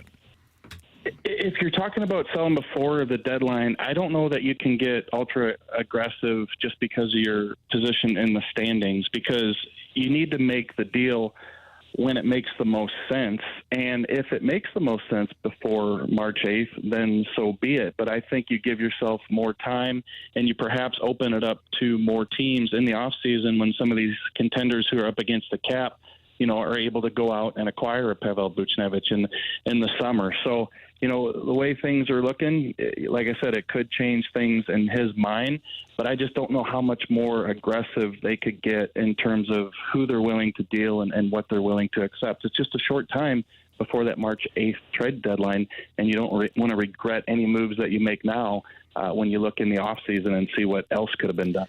I was trying to look at some positives here with the Blues, and one of them is Robert Thomas. And the Blues have been awful 5-on-5, and yet Thomas is in the top 20 in points, top 15 in assists, and he's doing it again with a team that's been awful 5-on-5 for the most part of the season. So my point is, watching tonight, you may give the puck to Connor McDavid coming out of his own zone, and you get an assist because he goes the distance and scores a goal. Am I looking too far into this? I think it's one of the most underrated seasons of anybody right now in the NHL. For sure, Dan. No, anybody paying attention to Robert Thomas this year knows that he's developed into that guy. I mean, you're looking at a guy who's on pace for 90-plus points. And so we can sit here and bellyache about all the things that are going wrong in the team's making mistakes, losing 5 out of 7. Kapanen's sitting, he's not a guy you can deal at the deadline. You're hoping that could be the case.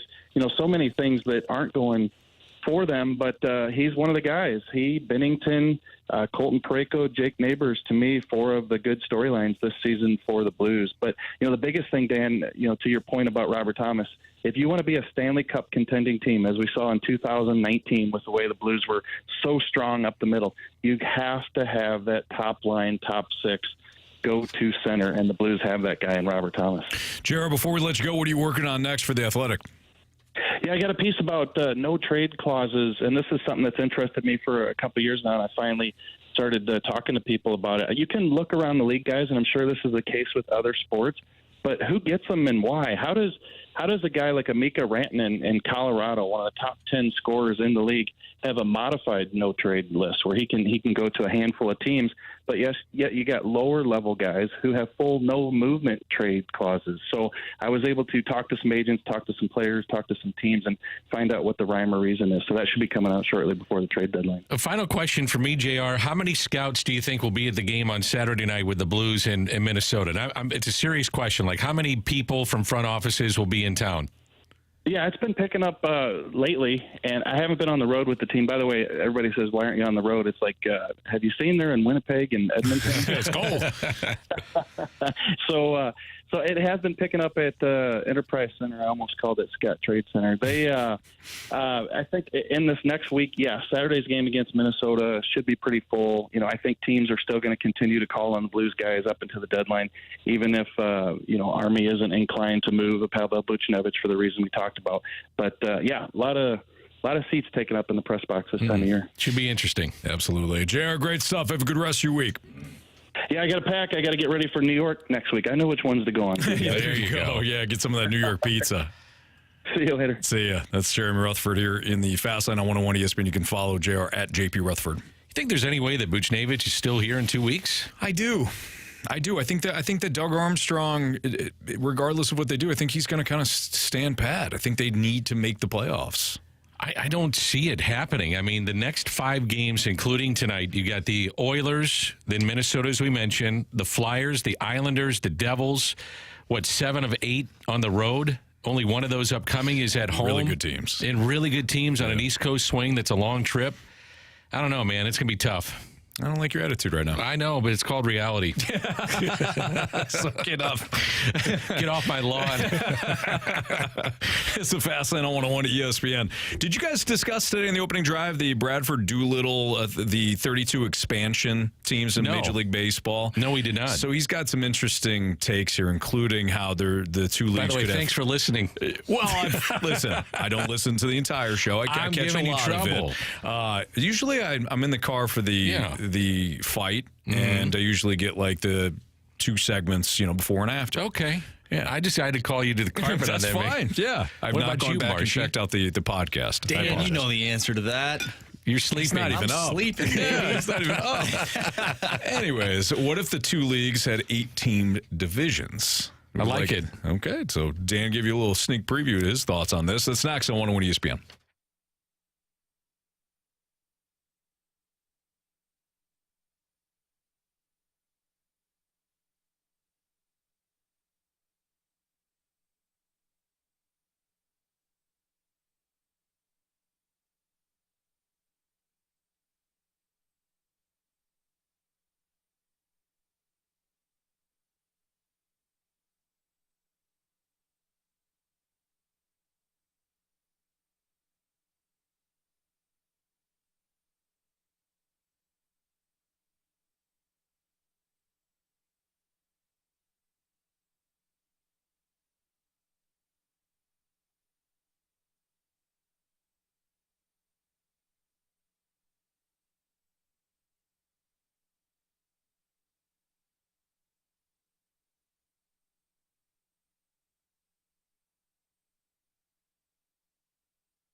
So I think we just had this discussion off air, so we'll just bring it on air. MLB expansion, how a 32-team league might work, and this was by Bradford Doolittle of ESPN.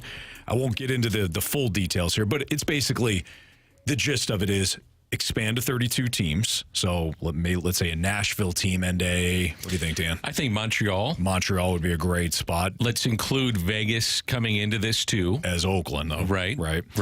And not that we want to see, we're very sensitive to this, not that we want to see any city lose their team, but it seems to be a foregone conclusion that it's going to be Vegas. Sure. So you get the two added teams, let's just say Montreal and Nashville. And where things get kind of interesting is Bradford Doolittle has 8 team divisions. So 2 in the National League, 2 in the American League. Your Cardinals division of 8 teams would be Kansas City, the Cardinals, Tigers, White Sox, Cubs, Twins, Astros, and then Nashville. Are we good with that? Yep. We're going to put Texas in the American League. Texas would be in the American League, and they would almost be like a West team. So Dodgers, Giants, Padres, Mariners, Rockies, Diamondbacks, Las Vegas, and then Texas. And then from there, you, of course, have the East Coast, and then I don't know how the other – what you would do with the other league, though. Yeah, I was thinking about that, too. Or the other division, I should say. I think the main thing that I would like out of this is that if I expanded to 32, and I do think expansion is coming, I don't think we'll see it when Rob Manfred, he maybe gets the ball rolling, but that's like 5 years out when his tenure is up. I don't think we'd see it then. But I think he'll probably lay the groundwork to do this. So maybe let's say we have it in the next 5 to 7 years, is that you would have fewer games inside of your own division. If they decided to keep the current divisions the way they are, you add your 2 teams, but maybe you're not seeing the Cubs as much, you're not seeing Pittsburgh as much. I think that's actually a good thing for the sport. You make it a premium event to go see the Cubs instead of having it like it was 18 times a year. Nope. No, the Cubs are in St. Louis, and this might be the one year that they're only in town once. And you go to Chicago a couple times a year, and that fills up the allotment of games that you're going to play the Chicago Cubs, and then vice versa the next year. I think that's cool. I also think the way that they're doing this now, and I talked to Ali Marmol about this in the offseason. He said, man, to quote him, he said, playing outside your division, he said, that is real. Meaning that it is tough. It's tough to see some of the American League teams that you're not normally used to seeing and not beating up on the Pirates 18 times a year, or Milwaukee's down, or Cincinnati. I just think it's good for the sport that you're going to see more and more teams that raise the level of play that you have to face night in and night out. Yeah, and you'd hope that your front office would also raise the level of its game to match that schedule. We have not seen that yet out of the Cardinals, but that's a separate discussion. I got 2 questions for you guys. One, and Marsh, you brought this up when we were talking about this in the break. Would you be willing to get rid of the divisions and just have 2 leagues and say top 7 teams? Because I do think that baseball, this is kind of my other question. How many playoff teams would you have? To me, guys, baseball is a regional sport. The longer you have eyeballs on your product because your team is still in it, the better. I realize it creates a bit of a watered-down situation. It's like, oh, everybody makes it. No, not everybody makes it. My point here, the key factor is, if I am a Marlins fan, I'm watching my team longer because I think that my team can be a wild card team. Yeah, I see what you're saying. I agree with the premise of more postseason games. Now, my question would be, I haven't done the numbers and thinking about this, would I have to cut down my regular season a little bit so I can fit in more playoff teams potentially? Yeah. So under your model, expanding it, making it more available for the national audience to watch. Correct. And would I then have to cut, because then all of a sudden I'm playing second week in November? You know what I'm saying? Would that be that would be a little bit of a concern for me. Yeah, but I guess you could get away with it though. By that time, as much as you may not like to do this, is put let's say the final 4 teams on neutral sites and put them in dome stadiums or warm weather places and play it there. Yeah. I mean, that's something to think about. I don't think they'd like to do that. I think they'd love to stay away from that because of the drama of being at a home ballpark for Game 7, that kind of thing. I wouldn't want to lose that. I wouldn't either. I wondered, too, if let's say you do expand and you decide to realign, your realignment would have to come with the proximity of the team. So let's say Portland gets a team. Mm-hmm. Where would they go? What if you go to Monterrey, Mexico? Where would you put them in? What if you went to Puerto Rico? I mean, there's talk of even something like that could happen. So the alignment of your leagues would have to be dependent on where you're at geographically too. That's something to keep in mind as you move forward with this. Yeah, it's interesting, and I know people are resistant to change. I know we're probably getting a lot of pushback. I am interested in at least having the discussion about there only being 2 leagues and no divisions, because it creates now a sense of you have to be one of the top. Maybe it's not 7, maybe it's 6. You have to be one of the top 6 teams to make it, and you don't benefit from playing the Reds and the Pirates, the Brewers, if they're in a down year, or the Cubs, if they're in a down year. 3 of the teams in the National League Central typically are out of it. Yeah. The Cardinals have benefited from it. And you may say, wow, that's been a good thing. Okay. But you also can't bitch if Mo and the front office has this let's just get in mindset, because it's part of it. You know you play in a crap division, and you're benefiting from it. So it would create, you would think, more competition in the offseason to try to improve your team. I want to go back, to the amount of games you'd have to play potentially with a situation like this. If you cut it to 154, which it has been talked about, would you cut back the regular season and then create more postseason, which is fine, but are you going to pay a player for 162 or are you going to pay him for 154? It's kind of like Anthony Rendon when he came out and he said, man, let's cut down the schedule. It's too long, right. Whatever he said, paraphrasing. But he said it was too long. And I was like, yeah, you're okay, that's cool. Yeah. But we'll just talk some paychecks. Yeah, we'll start taking some zeros out of the paycheck. Right. You know what I mean? I don't know if the players would agree to do something like that. That's the other part of this that becomes problematic, because the Players Association of Major League Baseball is the most powerful players association in sports. Mm-hmm. You being a football guy, it is mind-boggling to me that contracts aren't guaranteed in football. I just still can't get over that. Yeah. Yes, the signing bonus is enormous, but to me is like when I put pen to paper and I'm supposed to get $250 million, but I only get X because my signing bonus was X. I still find that unbelievable to me. I mean, you really have to look. You have to read through, like, whoever, a couple of free agents going to be signing soon, right? Because March. You really have to go through the article to see what the guaranteed portion of the contract is. Exactly. It's the only thing that matters. These guys signing a $100 million deal. What's the guaranteed portion of it? These guys are in a train wreck every single day of every play. Yes. How they get up, I don't know. I did sidelines for the Rams a bunch. And I don't know if you guys have been on the sidelines of an NFL game. It's incredible. It's uncomfortable. It's incredibly uncomfortable. I don't know how guys got up after watching these plays and how they hit. And I'm just like, and you don't have guaranteed money coming your way with the kind of money that the NFL is bringing in? Yeah. It's insanity. Now, fairness to the baseball players, they got ligament stuff. Anthony. Some fingernails. It can be rough. There's stretched ligaments when you throw a split finger in between your forefinger and the other finger. Baseball, 162 games. It's some wear and tear on your body. You get some hammy issues. You got some hammy. I mean, if you're Tyler O'Neill, you run through the gamut. You foul a ball off your shin. That hurts. Foot, little toe, big toe. Mm-hmm. Yeah. There's a lot of things you got to play through. I tell you, jam fingers. By the way, I did a conference type thing, and we kind of talked about this in the office. And I don't know how baseball people, because they're so traditional, right? They're going to hate everything you say. They're going to hate everything that I'm about to say. But I broke it up into the American League, National League, but it's more like West East. Mm-hmm. And so what the Cardinals division would look like: St. Louis, Chicago, both Chicago teams, Minnesota, Kansas City, Houston, Texas.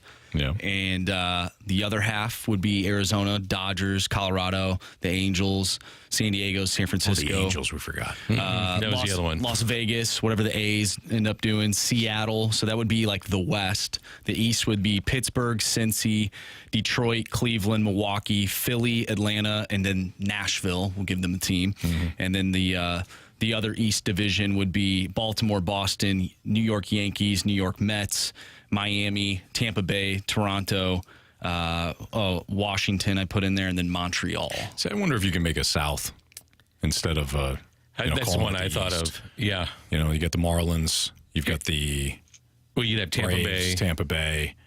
Who else is down there? I guess you could have Nashville. I was going to say Nashville. I mean, if you wanted to go could do Texas, Houston and Texas. Yeah. I'm just looking at time zone preferences, like what they do in the NHL. That's why they're separated the East and West. That's why Makes the Detroit Red Wings went to the Eastern Conference, because they're an Eastern Conference. they're an Eastern time zone team. So Nashville would be in that as well.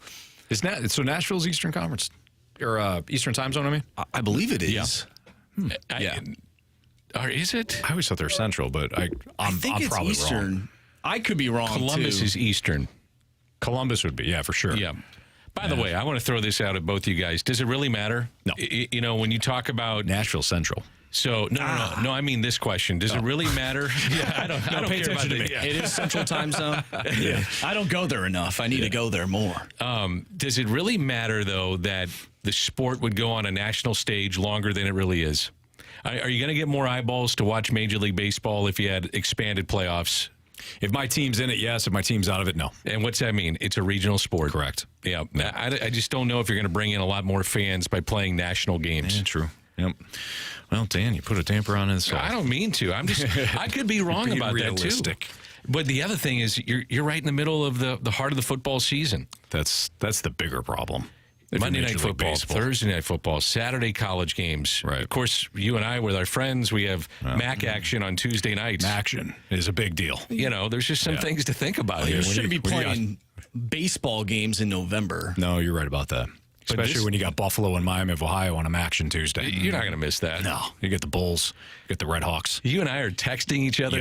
You throw the records right out the window. People are thinking, no, you guys really do. No, we really do. We really enjoy it. We enjoy it, and our friends enjoy it. It's foosball. I can't wait for Central Michigan to take on UMass. That's true. UMass is joining the MAC. Mm-hmm. Yeah. The Minutemen. All right. It's the Fast Lane on 101 ESPN. I don't know. We Jamie and I talked about this, but Dan, I want to talk to you about Miles Mikolas. Expectations. All right. For Moose, they call him. I don't know if they call him. Let's do it. Mikolas, conversation next on 101 ESPN.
Dan McLaughlin, I'm Anthony Stalter. Fastline on 101 at ESPN. Jamie's on the road. Carey is out sick, so it's me, Dan, and Andrew Marsh. 5:08, your time check brought to you by Clarkson Jewelers, an officially licensed Rolex jeweler. The Cardinals fall to the Mets today, 3-0. Dylan Carlson, 0 for Gopher at the top of the lineup. He went 0 for 3. Alec Burleson had a couple of hits and 3 at-bats. Nolan Gorman, 0 for Gopher. Lucan Baker, who started DH, he was 0 for 3. Rivas, 0 for 2. Just you know what? Offensively, not great. As they you were could probably just challenged. They were challenged. They only had 5 hits, no runs. But the storyline, locally, at least, is Miles Mikolas. So he makes his debut, goes 2 innings, Dan, 2 hits, no runs, 1 strikeout, no walks. Up and down season last year to extreme. I mean, a big extreme. Horrible April, great May, horrible June, okay July. His career with the Cardinals has kind of been up and down, too, mostly because of injuries. What do you expect out of him? Well, there's a few things I look at, Anthony. Number one, I think the impact of Sonny Gray makes a difference. And when I say that, I'm not talking about him going over to Miles Mikolas and putting his arm around him and saying, hey, you need to be doing... No, I'm not talking about that. I'm talking about Sonny Gray being the number one. The performance. And taking pressure off Mikolas. He doesn't have to be considered the number one. The 200-plus innings last year, I'll take that absolutely every single season. The things he's got to improve upon, he's got 5 different pitches. He's got a 4-seamer, he's got a slider, a sinker, a changeup, and a curve. And last year, the sinker and the curve were awful. So he's got to be sharper with those pitches. But this is where I think that he can improve. And it's really a collective thing that happens behind him. He gets a lot of balls in play. The defense was not good last year. 2 years ago, against him, teams hit just 180 on ground balls against him. Last year, they hit 280. And remember all the shuffling that you had with injuries and defense and the lack of fundamentals. I think that improves because of the defense behind him. In balls in play in just general, they hit 309 against him. If you have defense that plays up to the level that they're expected to play at, I bet you see a much improved Miles Mikolas, because his stuff didn't all of a sudden just completely drop off the table. There are a couple pitches that got to get better. Don't get me wrong. So I'm not saying this is all on the defense, but generally speaking, if you have better defense behind you, makes sense. You're going to go deeper into games, and he did. He would take it on the chin sometimes, but you're also going to have a chance to put your team in a position to win some of these games, if that makes sense. No, it absolutely does. So I was going to go back and look at some of his splits from last season, like his monthly splits. So let's go back to... And by the way, you're right. As you look that up, I mean, it's great years where he's a top 10 Cy Young guy, and then the next year he's 500. Then he comes back out and he might be your best pitcher. Right. And then the next year it's off a little bit. It's just interesting how that career trajectory has gone with him. It totally has. So if we include the one start in March, that was the opening day start, when he gave up 10 hits, 5 runs in 3 1/3 against the Blue Jays, and then it carried into April. He had a rough month of April, and then in June, or in May, 8 innings, 7 innings, 7 innings, 6 innings, 4 1/3, 5 2/3, 0 runs, 3 1 1 3. He was fantastic in the month of May. Then in then in June, it got worse again, and it just yo-yoed back and forth. I agree with you. It's not like he was awful in April and stayed awful, and now we're looking at Miles Mikolas and saying, hey, you're coming off a horrible year, but we expect you to bounce back. Right. No, this dude was unhittable in some regards in May and like every other month. So I think we're going to see a more even performance overall. Completely agree with you. Get to that 200-inning mark. Huge. And if you keep the ERA between even 4 and 4.4, great. That's fine. I don't expect him to do what he did 2 years ago, but he's got to be more consistent than he was a year ago. Gave up 10 hits per 9. Yeah. He gave up more hits last year than he had at any point in his career, and 200 and something. The text line brings up a really good point. They say, well, there's no shift. The shift was banned last season. I agree with that, and that could have played into this, but I also think you're a better defensive club than what they showed a year ago. Fundamentally, man, they were out of whack. Yep. And when you had guys playing out of position, all of a sudden Tommy Edman is going to center, and you got him away from playing a very high-level infield position. let's just face it, some of those guys just did not have good years defensively. Alec Burleson, how many starts did he make in the outfield? There you go. Jordan Walker is a rookie, not killing the kid. Is playing out of position. He's learning, but it's still a factor. If some of these shoulda, coulda, woulda, right? If some of these plays are made behind him, maybe the season in total looks a little bit better than it was. Sure. And I think it can look better this year. Yeah, he should have fewer excuses this year, so hopefully he pitches well. Not excuses, but there are reasons, too. He still had a WAR above 3 last year because of the 200 innings. Right. That shows you what innings mean. Mm-hmm. If you give a team innings, even if they're not great innings, just give them some innings and a chance to win some of these games. Man, it makes a difference. Yep. Yes. That's Dan McLaughlin. I'm Anthony Stalter's Fastline on 101 ESPN. We got the Sports Six-Pack coming up. So 314-399-9646 of the Air Commerce Service text line. Again, 314-399-9646. Oh, wrong show. Nope. We don't do that here, Dan. We keep that in the Darn mornings. it. Maybe it's no. You know, my 2-year-old Lincoln. Look at Mara. She doesn't know what to say. I'm thinking just no. No. Yeah. No. I will say, though, my little guy Lincoln, when I'm driving, he likes it. He'll throw out the yo-ho. Really? He does. He likes it. So he throws it out more than I do. That's true. Very true. He fills in for you when it comes to the yo-ho. All right. Sports Six-Pack next in the Fast Lane.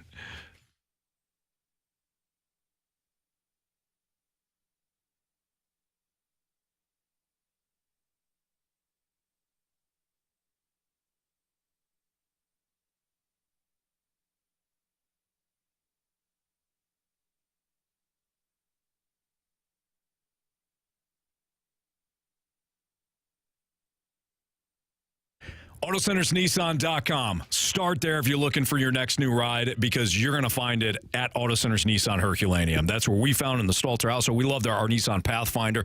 Plenty of room. Drives great. We love driving the Nissan Pathfinder, but maybe you're in the market for something else. Maybe you're not even in the market for a new Nissan.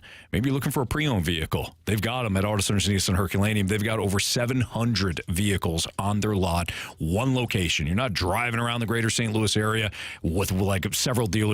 Oh, that's at our other location. No, there is no other location when it comes to Auto Centers Nissan. They do it right out in Herculaneum. Financing options for everyone. Good credit, bad credit, doesn't matter. If you need a vehicle, they've got you covered. Auto Centers Nissan Herculaneum also gives you the 30-day return promise. Within 30 days, you can bring the vehicle back. Doesn't matter what the reason is. They'll refund you or set you up with something that you're looking for, something else. Maybe you have buyer's remorse on one of them, but it could be because you wanted a bigger vehicle, a different color. No problem. Auto Centers Nissan Herculaneum, they give you the 30-day return promise, and they also give you the lifetime complimentary warranty on all new Nissans. Check them out at AutoCentersNissan.com. Tell them Stalter sent you when you head out to Herculaneum. It's Auto Centers Nissan.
It's time for the Fast Lane to answer your sports questions. I want to ask you a bunch of questions, and I want to have them answered immediately. Asking me all these weird questions. Answer the question. Answer the question. Answer me! The Sports Six-Pack is now.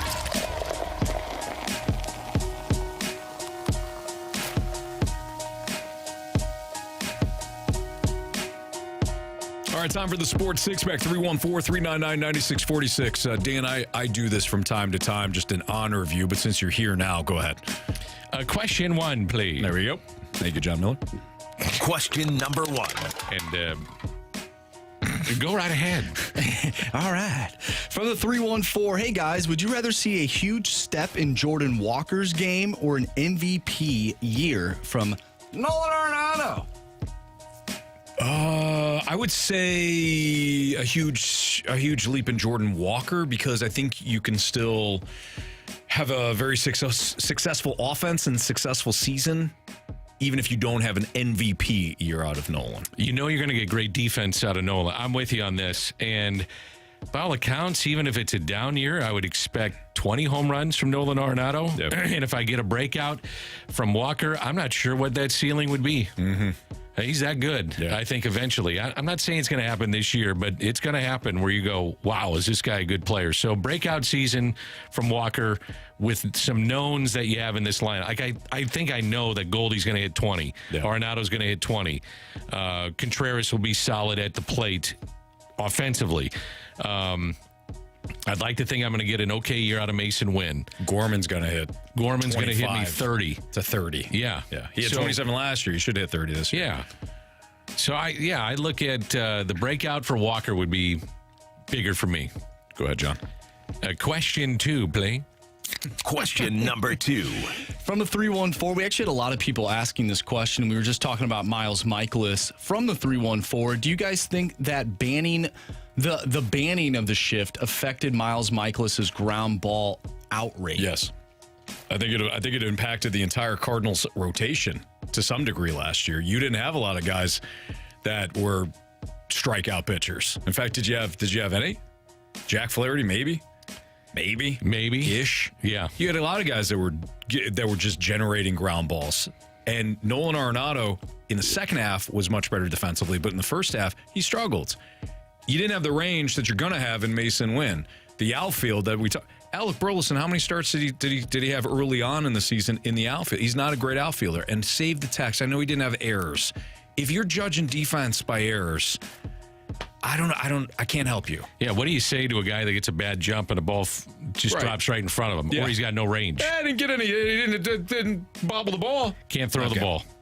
Right. All those things come into play. Jordan Walker figuring out, I'm not going to hammer the kid. Jordan Walker's trying to figure out how to play the corner outfield spot. It ain't easy. That's what we had an interesting text. Somebody asked me and said, why do you think they didn't put him in left field? Typically, I agree. This isn't always the case. So I think what the texter was asking, you're a third baseman by trade, so you're going to see the ball. You're used to seeing it like a right-hander hitting it, pulling it, left-hander slapping it the other way, whatever. It doesn't always work that way. Typically, you can get better reads in right for guys that go from the infield to the outfield. Interesting. For whatever reason. Also, I think his arm plays a factor in this. He's got a big arm. You want it in right field. But it's from what I've been told, I don't know if I necessarily agree with it, but what I've been told is that it's a little easier to get reads and it's a little easier to teach the position in right as opposed to what you have to do in left. Because left can be bang, bang right off the bat. Right. And from a right-hander, ball's going to tail a little bit. Left-hander, you're going to hook it a little bit. So you get those kind of things that seem to be a little bit easier to pick up the nuances in right than you do in left. I don't know why. And I'm just speaking from my own experiences. And, of course, my own experiences would include just high school. But I used to feel more comfortable in left than I did right. I always felt more comfortable in right, and I missed a ton of balls. I was an infielder by trade. They put me in right field, and I was like, man, I am the ninth guy on this roster. I just don't like the way that the ball tails in right. You get less. I realize it dies when it's slicing. Yeah. I realize you have to deal with a lot of times you're getting the ball hit more square, I feel like, in left. Now, that's it's the point. tougher to judge. You got to go back. When a ball is hit low and it's the hardest ball to judge. That's why, like, the guys in center that get great jumps are amazing to me. Guys in left that get great jumps on balls are more impressive to me than the guys in right. Yeah. Just because a right-handed bat is going to pull it, it's going to be hard, and you can't have a false step. Right. Not at that level. No. I mean, you can't have a false step. No, it's a triple if you do. Yes. Question 3, please. Question number 3. From the 636, what do you guys think is more likely to happen? Nolan Arenado hits 40 home runs, drives in 120, Jeez. or Kyle Gibson strikes out 180 batters with a 3.20 ERA? Smokes. Hold on. Give us those numbers again. Wow. So we have Nolan Arenado Yeah. hitting 40 home runs, driving in 120, or Kyle Gibson striking out 180 and having a 3.20 ERA. All right, so Arenado in 3 years in St. Louis, because you can't go back to Colorado, because he did have 42 in Colorado and 41 in Colorado, but obviously that's different ballpark and altitude and all that. He had 34 home runs his first year with the Cardinals, 30 2 years ago, and then 26 last year. So for him to go 26 to 40 is a huge jump. I think he could drive in 100. He did it twice already in 3 years, and he had 93 last year. So that's not a problem, Dan, but the 40 home runs are going to be a bit problematic. Yeah, I see Gibson doing that, although I don't see him doing that, but I would say he'd have the better opportunity to do that. I mean, the guy has pitched almost 360 innings over the last 2 years. So he's developed a breaking ball, by the way, that was in the 94th percentile in terms of that pitch. So maybe you would get, a little bit better production out of that, because he's going to have more chances to get strikeouts than I think Arenado would to get to 40. Yeah. And plus, Nolan Arenado is, 33 years old? Not to say that Gibson is 20. Right. But I would just think there'd be more opportunities for strikeouts than he would to hit 45 home runs. That's asking a lot. How many strikeouts for Gibby? Didn't see that. Did they say that with the strikeouts? Oh, yeah. It said, no, I don't see that. I wrote it down. I didn't write down his. 180 strikeouts? Oh, man. He's not going to get to 180. I don't think. Will he get to 180 innings pitched? Oh, 180 innings pitched. No, that was not the question. I'm asking you that right now. I think he'll get 80 innings. Yes. I do too. Yeah. But not 180 strikeouts. No. I'll go with Arenado to get 40 home runs and 100 RBI. Kyle 120 RBI. Oh, man. Just give me Arenado. I don't think Kyle Gibson's not going to strike out 180. He's never done that in his career. No. The closest he's gotten was in 2018. He had 179. So give me Arenado. Nolan Arenado. Give me him. 45 for Arenado? 40. Oh, 40. Yeah. Yeah, that ain't going to happen either. Which pipe dream you want to take? I'll take the Nolan Arenado pipe dream. Yeah, that's the one. If you get 40 out of him and let's say 25 to 30 out of Goldie, 25 to 30 out of Walker, and 30 plus from Nolan Gorman, you're going to win the division. You're going to win. Hope so. You would think you're going to win a lot of games. I would think so. It's a lot of home runs. They haven't hit a home run yet this spring, though. They're saving them. Hey, you know what I think what happens in that first week of spring? That means what you're going to be for the rest of the season. Yeah, that usually makes sense. It usually holds up. You know what, though? This team won the Grapefruit League championship last year, and they were terrible in the regular season. So maybe if they're terrible in spring training, they'll be good in the regular season. Yeah, the old reverse. I used to say that about the Rams. Don't worry. They went 0 for 4 in the preseason. You had to say that a lot. They're going to save their wins. Yeah, for when they moved to L.A. Oh, Marsh. I'm just saying. Come Let on. it go. Let it go. Grow up, Marsh. All right. Why don't we carry this over? Question 4 would be a holdover. Next on 101 ESPN.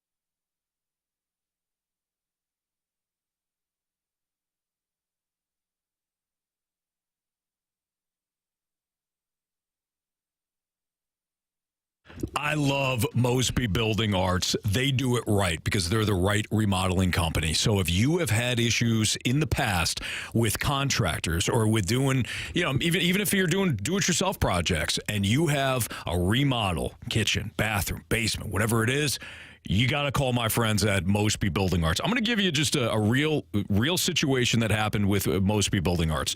A homeowner that they talked to remodeled their kitchen using a single-person contractor, and she acted as the project manager overseeing the whole project. She was embarrassed to admit that it took a way longer time and energy that she thought it would. She said it looked easy enough to do on HGTV. And look, I'm not laughing because this is, it's a dumb thought or anything like that. You've thought that too. Yeah, it looks easy. Or you go to YouTube, it looks easy. But honestly thought it'd be fun. It wasn't. The contractor was just a single person, so he really just did the actual construction part. The homeowner had to line up all the other pieces of the puzzle herself. She had to find an electrician, a plumber, get pricing, coordinate the timing of when they were coming in and to fill out the order and the request. She had to find a countertop company, flooring company, and figure it out to order cabinets. You don't want to be this person. You don't want to do that. She eventually called Mosby to complete the project, and that's what Mosby did. They have their own plumbers, their own electricians. They're not contracting anything. They have everybody in-house. They have architects in-house, and they don't start the project until all the materials are within their grasp, within their company. That's what Mosby does. They're fantastic. So if you have a big project or a small project, maybe it's just some small thing, doors, windows, Mosby Building Arts got to be your first call. 314-909-1800. Again, 314-909-1800, or visit them at callmosby.com.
101 ESPN Sports Center. I'm Andrew Marsh. It's time for a Sports Center update brought to you by Saliga Heating and Cooling. The Blues are back in action tonight, taking on the Edmonton Oilers. Pre-game starts at 6:30. Puck drop is at 7:30, and you can catch all the action right here on 101 ESPN. The Blues are looking to bounce back after a 4-2 loss last night to the Winnipeg Jets. We touched on that with our guy, Jeremy Rutherford, Blues insider from The Athletic. If you missed that interview, make sure you go to 101ESPN.com or check out the free 101 mobile app. It's all brought to you by Dobbs Tire and Auto Centers.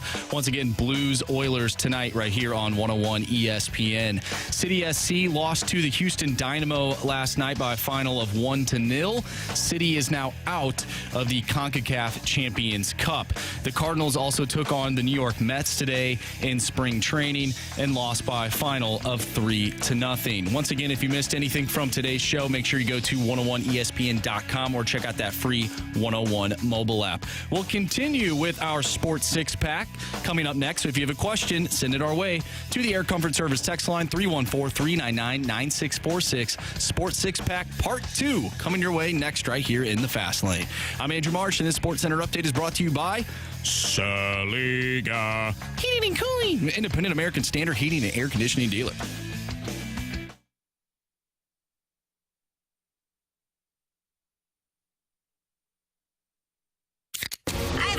It's time for the Fast Lane to answer your sports questions. I want to ask you a bunch of questions, and I want to have them answered immediately. Asking me all these weird questions. Answer the question. Answer the question. Answer me! The Sports Six Pack is now.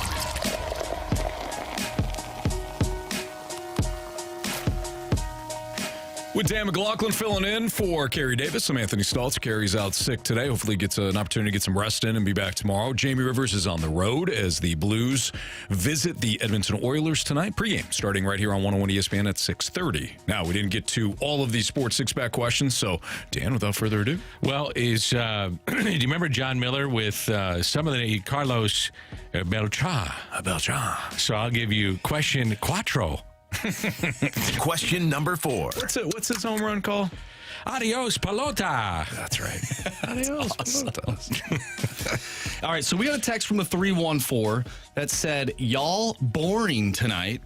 So that made me wonder. Who's boring? He's just said y'all, so I'm assuming all three of us are just boring tonight. Maybe he needs to be stabbed in the neck. Whoa! Maybe that's not so boring, huh? Watch yourself, Stalter. Sorry, you bad. watch it. Yeah, we did get a text earlier. My bad. About physical violence, apparently. You know, I am the new guy to the... I've probably bored this thing up. There's no question about it, and I'm okay with that. I'm going to live beyond this show and get a good night's sleep and get ready for the morning drive tomorrow, the opening drive. Here's the thing. Yeah. We've had fun. I'm sure other texters have had fun. This gentleman doesn't have fun. How do I put this? I don't care. There you go. You are all over. The thing is about Anthony, too, he's all over the text line. I love the text line. You're beholden to it. I love the text He line. stares at it every single day. They give me crap. I give them crap. It's how we express love.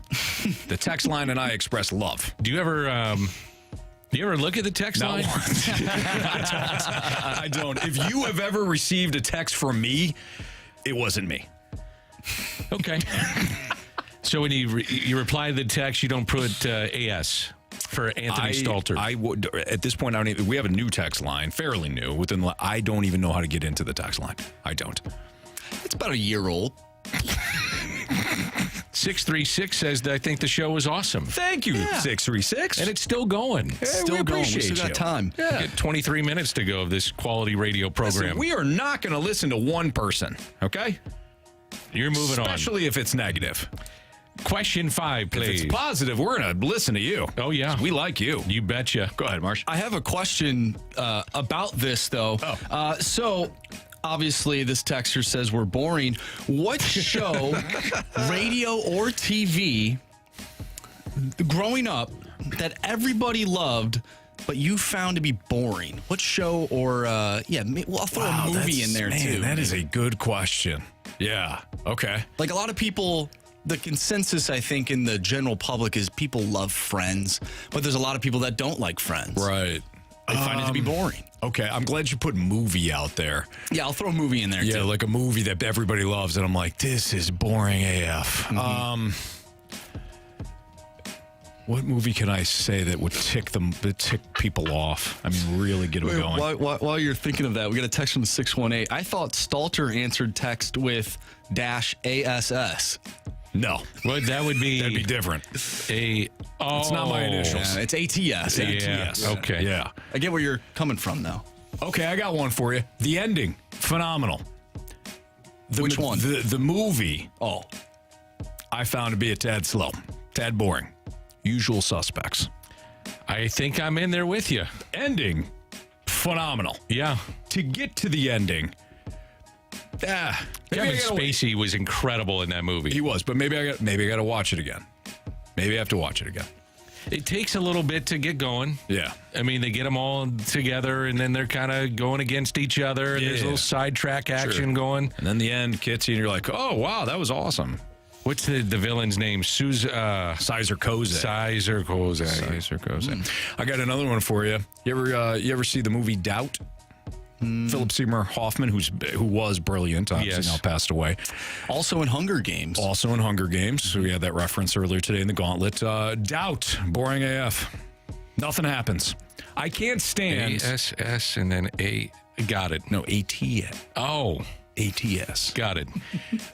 I don't like movies where nothing happens for 2.5 hours. Or it's like a real life thing. Like, this drama, it's gripping. I don't want I'm living life. I don't want to watch a movie where people are like struggling. You know? Give me action. Somebody said James Bond movies are a little slow, kind of boring. All right. Kaiser Soze. I think it's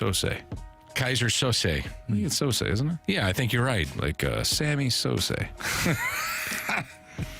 Sammy Sose. We have Seinfeld, MASH. I like Seinfeld. Superbad. I love Superbad. Superbad's funny. Great. Power Rangers. No, not my. That was after. Wasn't me. on my bingo card. MASH was before my time. Power Rangers after my time. Lord of the Rings. You guys like Curb Your Enthusiasm? I haven't seen it, but I think I would like it because I did like Seinfeld. I was a Seinfeld. I think you'd love it. And if you like that, Larry David or so. Yeah, it's a little uptick of that. And I'm trying to figure out. Rest in peace, Richard Lewis, who passed away today. He's he's a prominent character on Curb Your Enthusiasm. But I was just thinking about that. Yeah. Somebody said go back and watch Gladiator. Now 20 years later. It's actually not that good of a film. I just watched it 2 weeks ago, and I thought it was better this time than the other 100 times I've watched it. Wow. Yeah, I love Gladiator. I wouldn't think that Gladiator... I would think that Gladiator would hold up, but maybe I'm not necessarily a fan of Gladiator movies. No? I just enjoy Gladiator. With Russell Crowe. We better move on to question 6, please. The Gladiator. We skipping 5? No. Question 5. Question 5, please. Question number 5. Anthony, I got to get your take on one of your favorite players.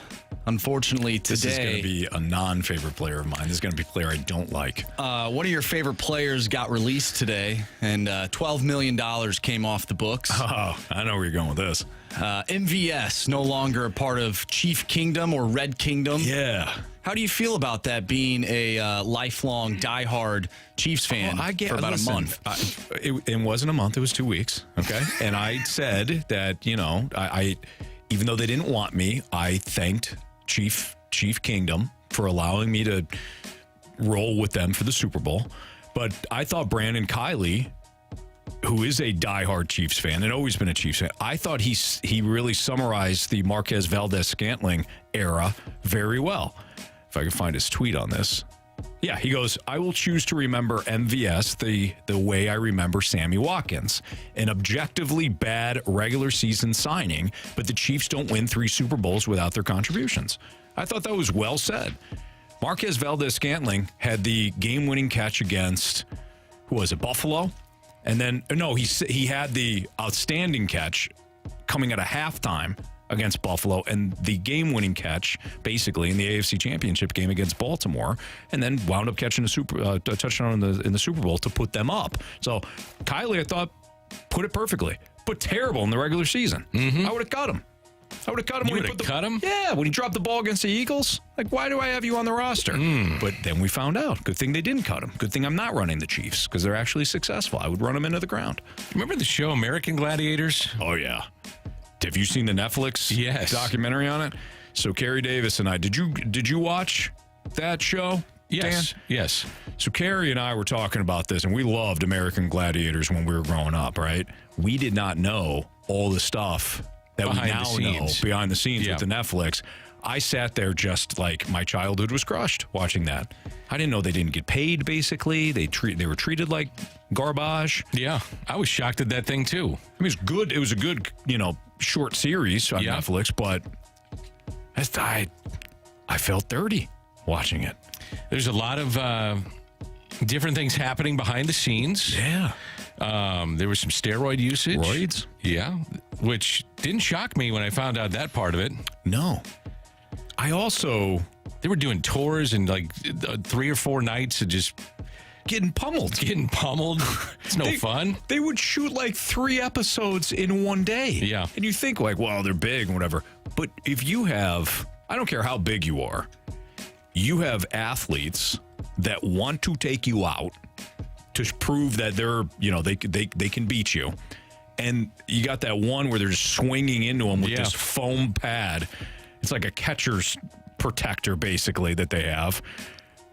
Inch of foam. Yeah. And they're just getting crushed show after show after show, making no money. Like all the things that they had to take away the pain, the painkillers and all that stuff. Yeah, that was nasty. Mm-hmm.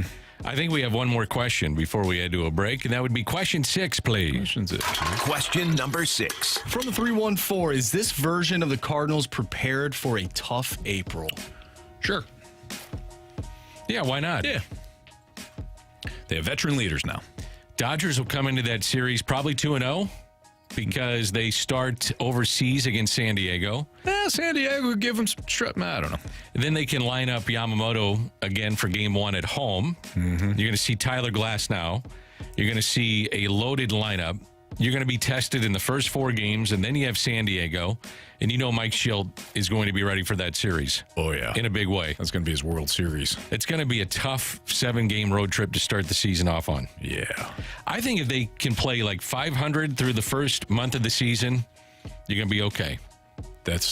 I'm good with 500 based on the opponents. Yeah. Yeah. It's not easy. You got Arizona in there. You got Milwaukee's in there a couple of times. Somebody else that's pretty good. Do you have Oakland that you should win? Philly, that's the other one I was thinking of. Yep. All right. Yeah, they'll be fine. Sure they will. No issues. Yep. Bet the board, 3 stars of the day. Criticisms, compliments, all coming at you next on 101 ESPN.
you missed anything from today's show, you can always download the podcast at 101ESPN.com or your 101 ESPN mobile app. All brought to you by Dobbs Tire and Auto Center. So we had Jamie Rivers on for the first 2 hours, covered a lot of Blues with him, and then my guy Dan McLaughlin stepped in, thankfully, with Carey Davis being sick and Jamie on the road. And Dan and I talked a lot of Cardinals in the second half of the show. We sure did. Had some fun. Always Shared fun. a few laughs. Oh, God, yes. Some tears. It was great. I did not get overly emotional in this show. Yeah. More just it'll hit you later. Yeah, when I listened to the podcast brought to you by Dobbs Tire and Auto Centers. I'll probably do that when I'm at the MAC. That is our MAC. Our MAC. Missouri Athletic Club. I missed you down there because you're not doing mornings. I don't see you down there now. Well, you're just not getting up early enough. Oh, you're going real early. Sure, I'm there by 2:30. No, I'm not there by 2:30. I'm sleeping until I have to get up. 2:30. The old Dan McLaughlin workout. Yeah, not a chance. Nah. All right, let's play Bet the Board here. Dan, you're gonna fill in for who's he filling in for? Jamie or Carey? I feel like probably Jamie, right? Jamie. All right, so Dan, go ahead and make your play for the one and only Jamie Rivers. So Florida tonight, minus 12.5 against Missouri. I'm taking the Gators. All right. I'm sorry, Mizzou fans, but I'm taking the Gators. Shop. Carey Davis, did he text you his play? He did not. However, I really feel like Carey would like the Los Angeles Clippers at minus 150 over the Los Angeles Lakers. Okay, there you go. He's always on the Clippers. There you go. So we're going to give him the Clippers, and if he wins tonight, if the Clippers just win tonight, Carey wins the month of February. Ooh, wow. It's been kind of tight. It's been back and forth. What do you get if you win? We don't get anything. The listener gets 101 ESPN prize bag. Okay, which includes T-shirts, stuff, prizes. Yeah, whatever basically we can find in our prize closet. Yeah, absolutely. There's a lot in there. There's a lot in there. Yeah. Mm-hmm. Yeah. What about like a glossy view? Like a Anthony Stalter. Nice picture. Nice Marshy. picture. Marshy, it could be from the summer or maybe long hair or a beard. Could be both. Different kinds of Marshy. That's what I'm trying to say. Maybe it's an album cover. Wow. Of Marsh. They'll have to earn that one. Yeah, sure. All right, I'm going to take Auburn plus 6.5 against Tennessee. To Tennessee. I like that play tonight. Thank you, sir. I like that play. Auburn, what was that? Plus 6.5 against Tennessee. Both 21-6 on the year. Tennessee's been outstanding at home, but I think Auburn gives them a game. Marsh. I'm going to try this again. I'm going to go with Connor McDavid over 3.5 shots on goal. He let you down last time. He did, and that's okay because the Blues won. Maybe they'll win again tonight. Maybe. Yeah. Not if they play like they did last night. No, or in Detroit. Either way. Marsh, what do we got for criticisms and compliments? Lots of compliments for Danny Mac. Yeah. Here's that's one so from sweet. the 314. I miss having Dan on the fast lane. We have too. I miss you guys too, more than you know.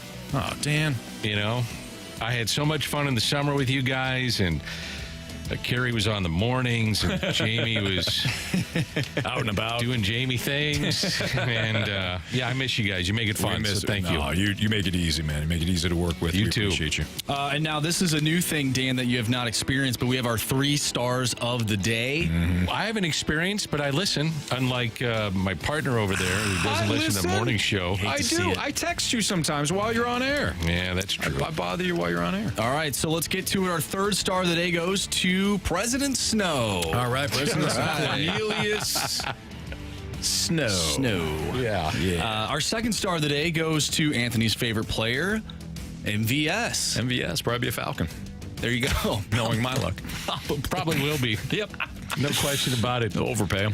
And our first star goes to hockey in the Gauntlet. It goes to Danny Mac. Yes. Filling in today. Feels good, I got to tell you. Dan, congratulations on that first star. Thanks, buddy. You'll be back tomorrow, 7 a.m. 7 a.m. Opening drive with Randy Carricker and Brooke Grimsley. All right. got it. That'll do it for us. Don't forget we have Blues Hockey pregame starting at 6:30. Do what I love when you Andrew say it. Marsh, See ya. Dan See ya. McLaughlin, I'm Anthony Stalter. See ya.